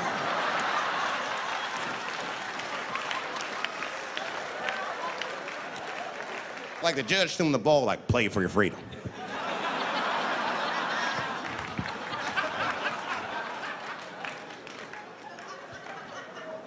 If I could talk to Kobe, I'd be like, just relax, you'll be fine, man, because the public is still giving Kobe the benefit of the doubt. He's one of the few black celebrities that get that. Not because he's a celebrity, more because, you know, the girl showed up with 8 different semens to the investigation. You can't do that. That's 7 too many. That's a lot of semen, man. This bitch got Noah's Ark in her panties. Like, what, you trying to recreate humanity or something? She's a collector. She got every unsolved mystery. The answer might be in this girl's paint. That's the first place I look. OJ's other glove is in there. Bigfoot's footprint. 3 CSI reruns is in that motherfucker. We got the most diabolical draws ever. Fuck being a celebrity. This is not the time to be a black star. They locking all our stars up. Black celebrities, this is a witch hunt for us, man. God damn it. It's all OJ's fault. Ever since OJ got away, white people have just been locking up our stars one by one. It's true. And it's not even OJ's fault. It's our fault. We celebrated too openly when OJ got acquitted. We should have been quiet about that shit. As soon as they're not guilty, niggas just dancing. Oh, in your face, nigga, in your face. It hurts, don't it? It hurts. Burns, doesn't it, nigga? Ooh, that justice system burns, doesn't it? Welcome to my world, motherfucker, all that shit. White people wanted OJ's ass bad. City of LA spent over $12 million just trying that motherfucker.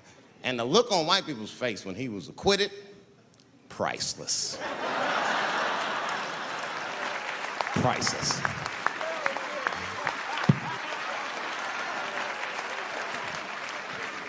And that's why I don't trip off of being a celebrity. I don't like it. I don't trust it. There's 1 minute they all love you, and the next thing you know, you're in front of that courthouse dancing on top of a car just trying to figure out what the fuck happened to you.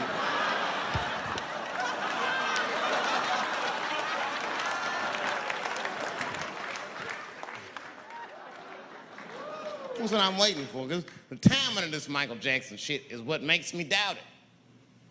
Every time there's wars going out of control, or the economy gets bad, or something is wrong with the world at large, it's always these moments in history that Michael Jackson will coincidentally jerk off a kid. This is getting ridiculous. Like, are you planning this shit? Do you have meetings? Michael, thank you for coming. As you know, Michael, the war has not been going as well as we expected. There's been a lot of hiccups, and the public is asking us a lot of questions, of course. And, well, Michael, there's no nice way to say this, and all I know how to do is be direct, so let me just be direct. We're gonna need you to jerk off another child, Mike. I'm sorry. I am sorry.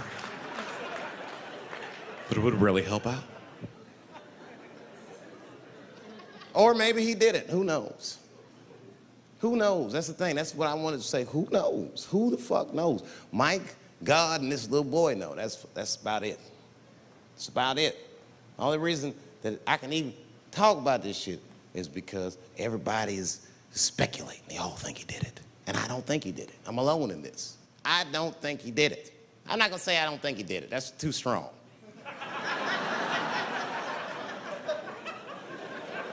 Let me just say I am reserving judgment until all the facts come out. But so far from what I heard, I mean, the kid said he was dying of cancer. He was in Make-A-Wish Foundation. He claims he had 2 weeks to live, and it was his dying wish to meet Michael Jackson. Come on, man, give me a fucking break. This kid is 10 years old. He don't remember Thriller. The fuck you want to meet Michael Jackson for, honestly? I remember Thriller, and I just, like, kind of want to meet this nigga. Like, I wouldn't break an appointment to meet him. I'll put it that way. I'd have to already be free. That's ridiculous. It's like if I'm dying in 2 weeks and go, oh, mama, get me in a room with Chubby Chuckle. I wouldn't want to meet that motherfucker. My last 2 weeks. Why not Usher or somebody like this? So then the kid claims he goes to Michael's house. This is where it all gets crazy. He does everything you'd expect at Michael's house. They climbed trees and rode roller coasters and Ferris wheels. The chef made cookies, pies, and cakes. They was petting the monkey and the giraffe, sang songs, kid shit. And in the middle of all this childlike activity, for some reason, Mike pulled out some wine and some pills and sucked this kid's dick. Folks, it hurts me to say it. And the kid had the nerve to call that abuse. Motherfucker, that is a good host. God damn, what else do you want? What else do you want? I'm lucky to get a glass of grape drink at my friend's house. Let alone a roller coaster ride and my dick sucked. Mike must be confused, like I brought you in my house, I fed you, I sucked your dick, and this is how you repay me, motherfuckers? This was your wish, not mine. Thought you were dying in 2 weeks. What happened to that motherfucker? I've been in court for 1.5 years. You get stronger every time I see you.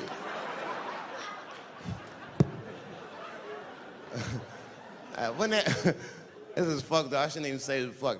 Wouldn't it be some ironic shit if they found out through this case that the cure for cancer was Michael Jackson sucking your dick somehow?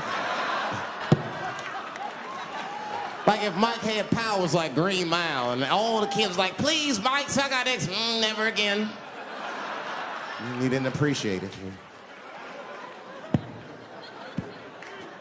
Can we at least study your saliva?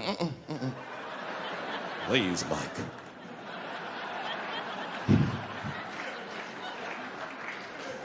It just doesn't stop, though. It just doesn't stop. And the only reason I can talk about Mike is because he's a freak. He is a freak. That's why people let you talk about him. Because if I brought up Catholic priest fucking kids, it'd get quiet as shit. But when Michael Jackson does it, it's okay because he's a freak. His face is all cut up. But just remember, when you look at that thing that he calls his face, that he did that for you somehow. Somehow he thought maybe it'll help. Maybe people will like me more if I turn myself into a white, ghoulish-like creature. I don't know what the fuck it is, but he did it for you. And I appreciate the gesture, Michael Jackson. If you're watching this, I appreciate that gesture, and I want you to know, fuck everybody, Dave Chappelle understands. Because you want to know something? I'm getting some work done. Surprise, yes. Nothing major. You would never know if I didn't tell you, but it's some shit I'm insecure about that I want to work on. If you must know, I'm getting Botox done on my balls to get these wrinkles out. Finally, and have these shits smooth as eggs. No, I can't wait. I cannot wait. And I'm not stopping there. That's just phase one, baby. I'll be like Bob Vila, these old balls, I'm fixing them up. I'm plucking all the hair out. I gotta make room. I know this. I gotta make room. I'm gonna tattoo a gangster-ass face on them. Mean expressions like this. And then I'll grow the hair back on the bottom so they got beards like me. And then I'm hitting that beach and looking for ball suckers. I'm gonna wear some high shorts just like this. And walk up to women with a confidence I've never had before. Pardon me, miss. I don't mean to be rude. But do you suck balls? Excuse me? Miss, relax. You didn't even let me finish. Do you suck these balls? Oh my God, those balls are as smooth as eggs. Yes, I'll suck them. I've played this scenario out in my mind a million times, lady. That's how it always ends. Yes, I'll suck those balls. All our stars, man. R. Kelly pissed on his victim. I know, it was rough. But I mean, again, I can't even judge R. Kelly. First of all, we don't know if these allegations are true, and not even if they are true. If you want to know how I feel about it honestly, if a man cannot pee on his fans, I don't want to be in show business anymore because, well, that's why I got in the game, baby. I got dreams too.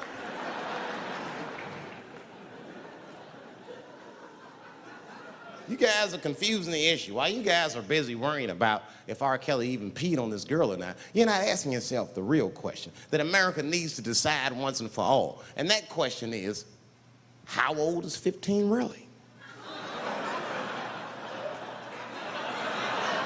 No, that's a good question. That's a good question. I'm not saying that a person is as smart as they're going to be at 15. That's not what I'm saying, man. But I am saying 15 to me is old enough to decide whether or not you want to be pissed on. I mean, that's for me. If you can't make a decision like that by the time you're 15, then just give up, motherfucker, because life is way harder than that. I make tougher decisions all the time. If you don't want to get pissed on, just get the fuck out of the way. It's not even a decision. If I start peeing on the front row, they're not going to have to calculate and think, oh, how do I feel about this? Am I okay with it? They just move. You can do that at 15. I could have. I've been 15. When I was 15, I was doing stand-up in nightclubs. I smoked reefer from time to time. Friends were selling crack. I was trying to finger fuck people. I knew what was happening around me to some degree. Getting pissed on was the least of my worries at 15. Trust me.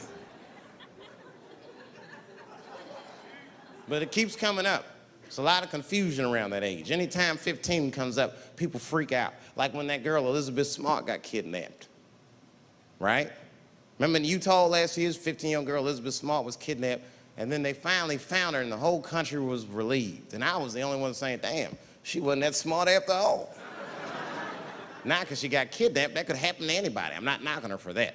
I'm just saying, if you kidnapped me when I was 15, you gotta take me further than 8 miles away from my house, man. God damn. You can't hold me prisoner around shit I recognize. I'll break away. I'll break away. Fuck off me, nigga. That's my bus stop. I know where I'm at. I'm going home.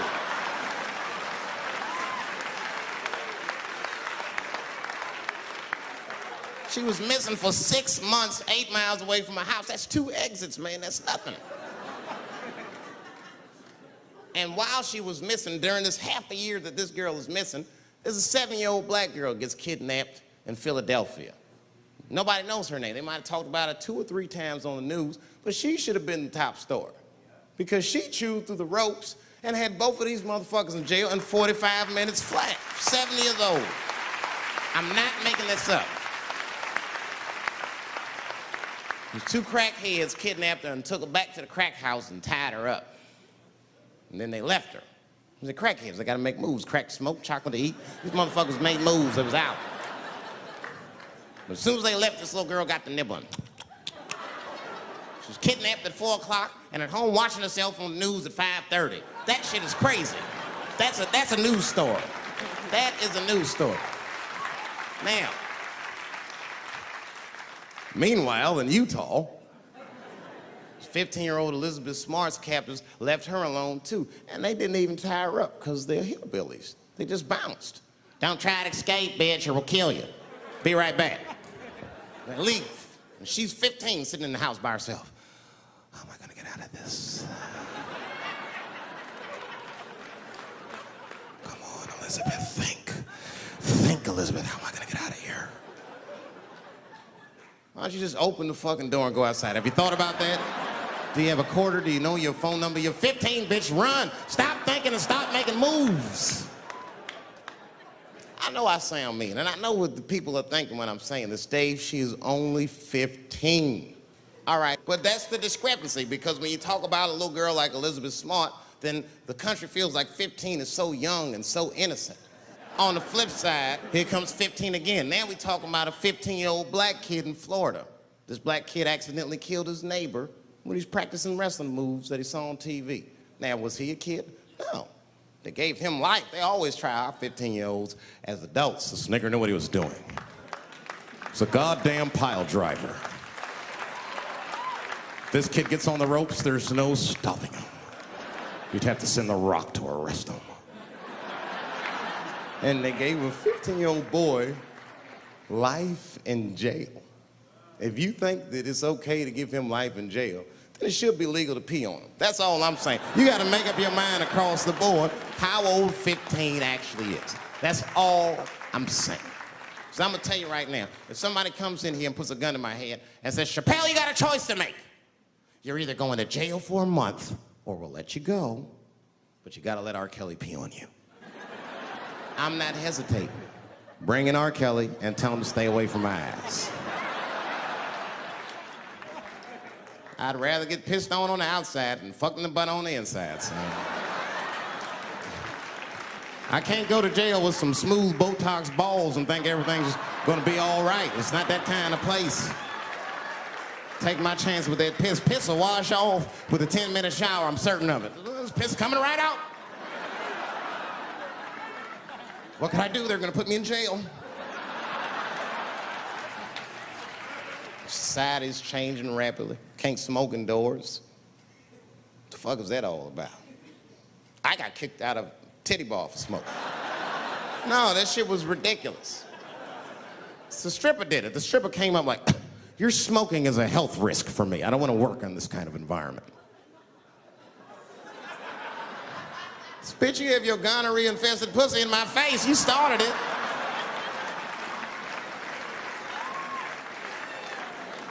And they threw me out. It's the dirtiest place I've ever been thrown out of. And just to give you an idea of what I mean by dirty, lap dances at this place, $3. It's fucking disgusting.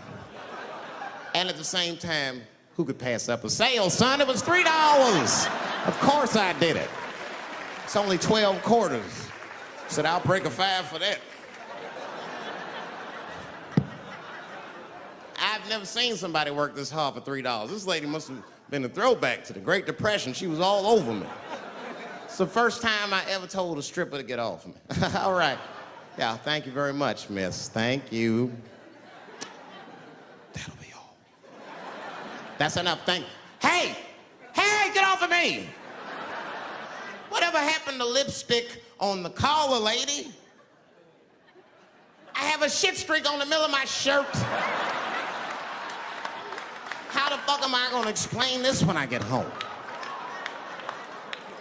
Huh? Oh no, baby, me and Bob were playing basketball and Bob dunked on me, was hanging on the rim and his pants fell down. I was checking him close, I think he's swinging and his butt cheeks might have, his butt cheeks I think caught my shirt. I don't know why I was playing ball in my dress shirt. I just was, it was midnight, I don't know, what the fuck? Just let me think. That's when you know a guy's lying if you say shit like that. Hold on, just let me think. The man ever say that to you? Hold on, just let me think for a minute. Can I think?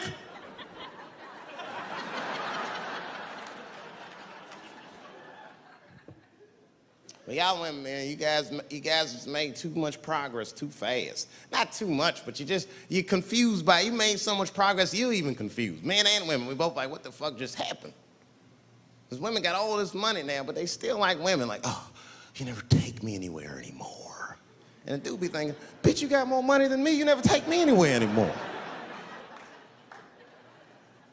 And at the same time, you don't treat a man like a man. You don't cook, you don't clean, and you don't do anything a motherfucker says. You tell a motherfucker what to do. I see women doing this to men all the time. Come on!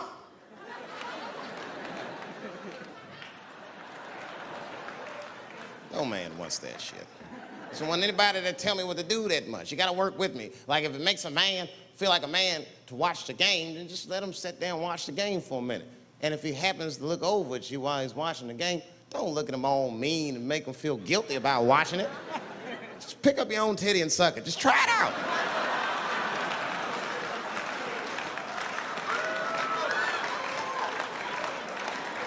He will instantly remember why he fell in love. Oh, that's right. Forgot my girl sucks her own titties from time to time. I can't walk away from that. It's too hard to find. You see, that took 20 seconds. He still can be as busy as you want. Just suck your own titty and everything's cool. Well, how about this? If you're making love to your man, you're already making love, might as well spice it up, right? How about this? I personally like it. I like it when a girl tells me where to come. Don't like it when a girl tells me when to come. I hate that shit. Don't come yet. Oh, bitch, all these rules.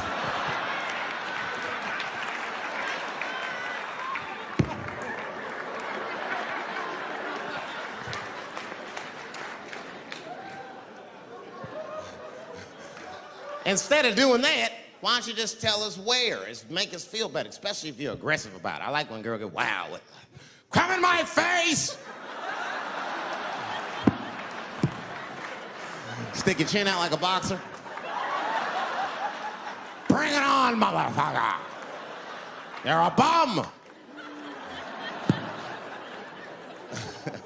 But it doesn't have to be that wild or explicit. Look, all the man wants to know is that you're interested and that you're participating. You can say anything, he'll be happy. Oh, come on top of the television. All right, fuck it.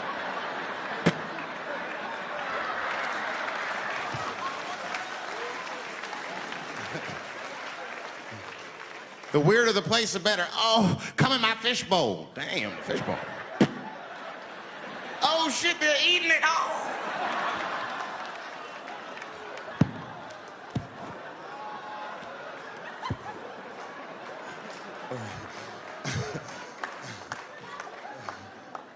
Fish love it when I come over. Oh, it's that guy. We're having chicken tonight.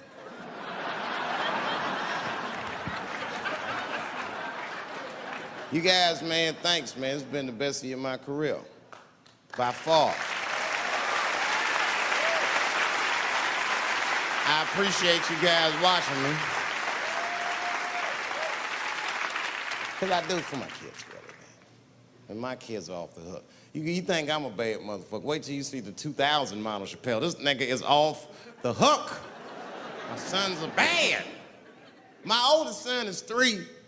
This nigga made me a necklace out of macaroni. I said, this shit is baller. He painted the macaroni green and put it on a string. He tied it on my neck and he told me he was proud of me. And I got choked up. And he thought I was sad. That's how smart he was. He says, are you sad, Daddy? And I said, no, I'm not sad. You're too young to understand this, son, but this is fucking crazy. You used to live in my balls, man. Now you making jewelry out of macaroni. You a bad motherfucker. Long live Chappelle's.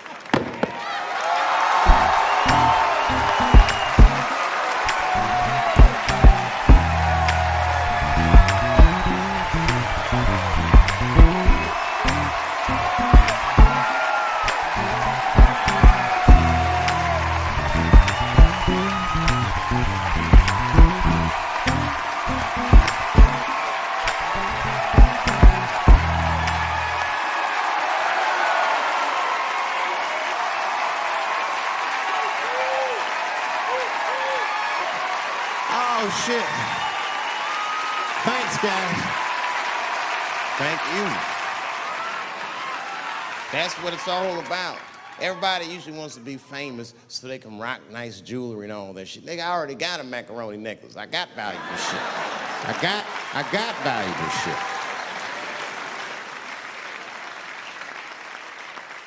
Not in it for that.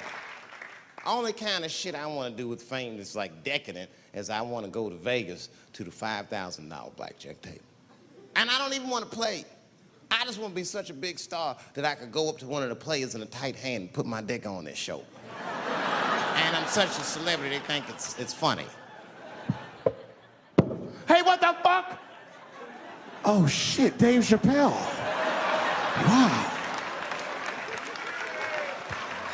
And get on the cell phone. You are not gonna believe whose dick is on my shoulder right now. And this guy's balls are smooth as ass. He's had some work done. Couldn't thank you enough. God bless you all, man. Keep watching me. I'm gonna try to make it interesting. Stay safe. I'm rich, biatch!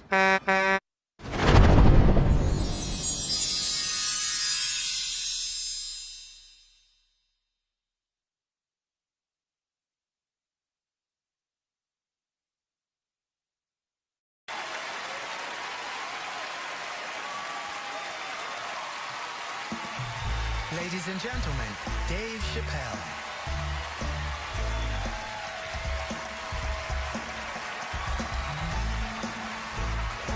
Thank you. Oh boy, I'm very nervous. No pressure. During the Civil Rights Movement, I can't read what's on the teleprompter. Some about black America and white America. There's black Americans and there's white Americans. We're all one America. So if you don't mind, this is not live, is it? I imagine whatever I say, you could just edit it out. Let's try it a few ways. Lou, are you in the booth? I am. All right, good. You know what, Lou? Let's just play around with it and see if we can get it right, get this clip package on, and then let me go home, all right? You got it. All right. Ready. All right, count me in. 5, 4, 3, 2, 1. Wu-Tang. I'm just with you, Lou. Let's do it again. We're gonna do it again. We'll get it right. Here we go, Dave. 5, 4, 3, 2. You know, when I was a comedian starting out in Washington, D.C., right here in this city, 1988, I'll never forget this. It was a comedy club owner that banned profanity from his comedy club. He said it offended his audience, and this was a cause of major concern for all the comedians in the circuit. And we all called a meeting, and we had the owners come, and it was the club owners, and it was the comedians. It was the classic labor dispute. The club owners laid out their case. There cannot be profanity in these clubs because that offends people. And there's a comedian who's still a good friend of mine to this day. He lives right here in Washington, D.C. He stood up and he said, he's black, I should tell you because it's important to the story. He says, I use profanity because I live a profane lifestyle. He says, I don't have an insect infestation in my house. I have roaches.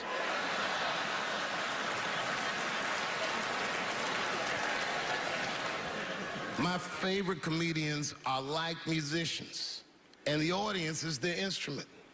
And the music they make is your laughter. And that's the laughter that I scored my entire life to. So now, some of my favorite American comedic composers. Thank you. When I lose my job, I lose my man. Treat me like a dog. He called me a dog. Yes, he did. What did he call me? An old dog. Sometimes I wished I was a dog and he was a tree. When you stop and think, football's a fair sport for my people. Only sport in the world a Negro can chase a white man and 40,000 people stand up and cheer him. See, in my neighborhood, the kids have a kind of a dubious reaction to that whole Santa Claus concept. They just don't believe that a white man will ride a reindeer through Harlem after midnight. In truth, white friend, it's you that all look alike. But look at the black people around you. We're all different colors. Black walnut, burnt almond, chocolate mocha, pecan, vanilla, yellow, mellow, light, bright, and damn near white. We come from the first people on the earth. You know? The first people on the earth were black people. We the first people had thought. Right? We was the first one to say, where the am I? And how do you get to Detroit? I think maybe like 30 years ago, there was a woman that wanted to sing, and a black lady that sang opera that wanted to sing. What was her name? Mary Anderson. And this place was like segregated, and they couldn't sing here. And here we are, like not even 50 years later, a 22-year-old black man on stage getting paid to hold his. God bless America. I gotta go now. Y'all take it easy. Bye-bye.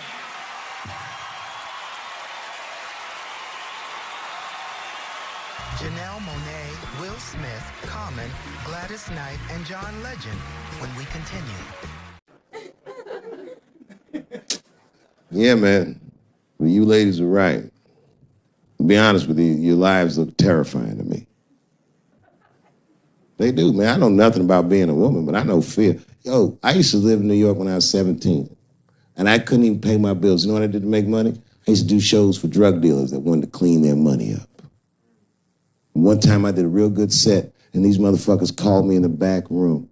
They gave me $25,000 in cash. I was probably 18, 19 years old. I was scared. I thanked them profusely. I put that money in my backpack. I jumped on the subway and started heading towards Brooklyn at 1 o'clock in the morning. Never been that terrified in my life. Because I never in my life had something that somebody else would want. I thought to myself, Jesus Christ, if motherfuckers knew how much money I had in this backpack, they'd kill me for it. Then I thought, holy shit. What if I had a pussy on me all the time?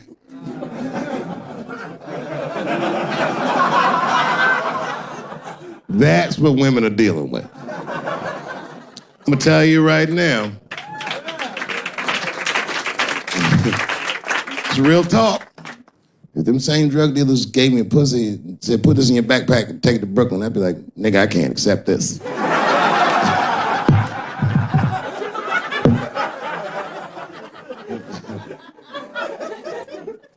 I empathize, man, you know.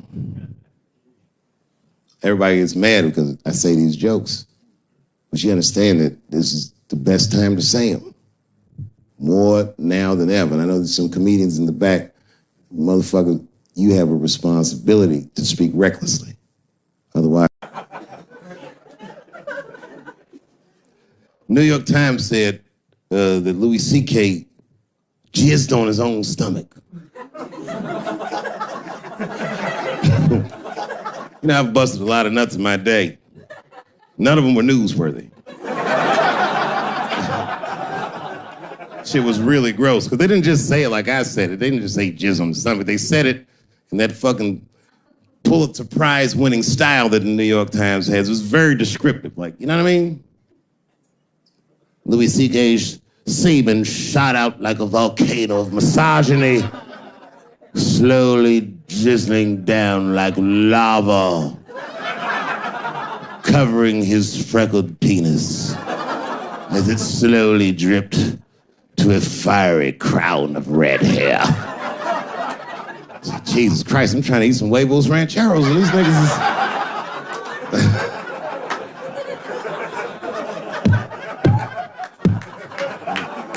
And you know, the tough part, being a comedian, knowing the motherfuckers, everybody comes up to me like, did you know? Did you know what Louis was doing? No, bitch, I did not know.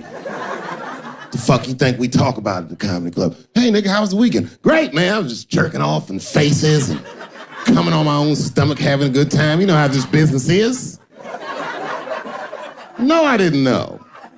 They act like we sit around like Grease. Tell me more, tell me more. Then she put up a fight. Dun, dun, dun, dun, dun, dun, dun, dun, dun, dun.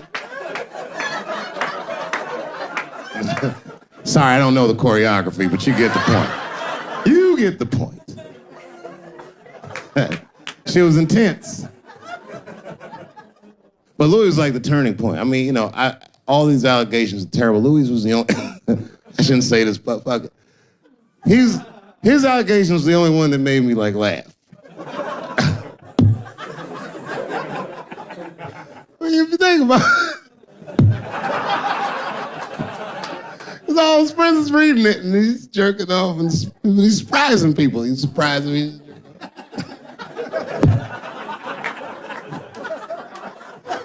I just picture all the comics in comedy just reading it like, what?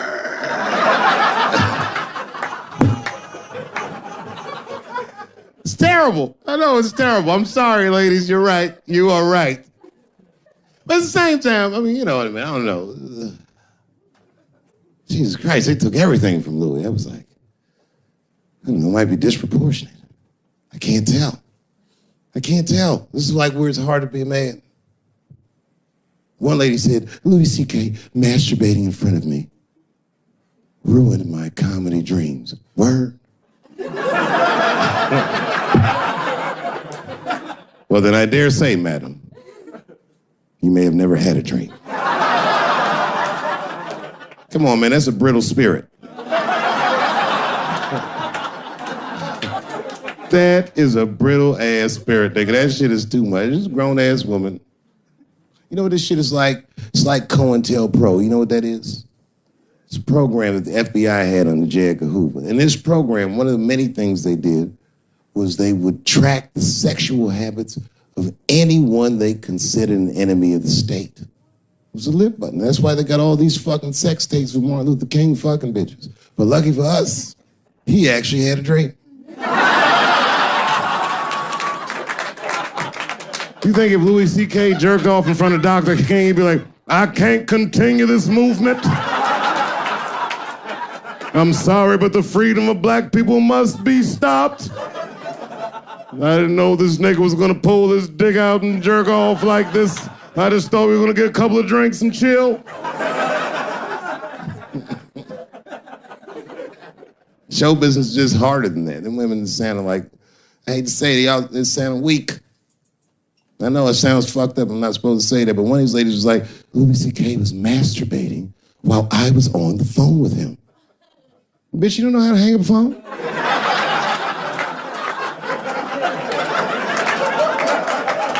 How the fuck are you going to survive in show business if this is an actual obstacle to your dreams? I know Louis is wrong, ma'am. I'm just saying I'm held to a higher standard of accountability than these women are. Don't forget who I am. Don't forget what I am. I am a black dude.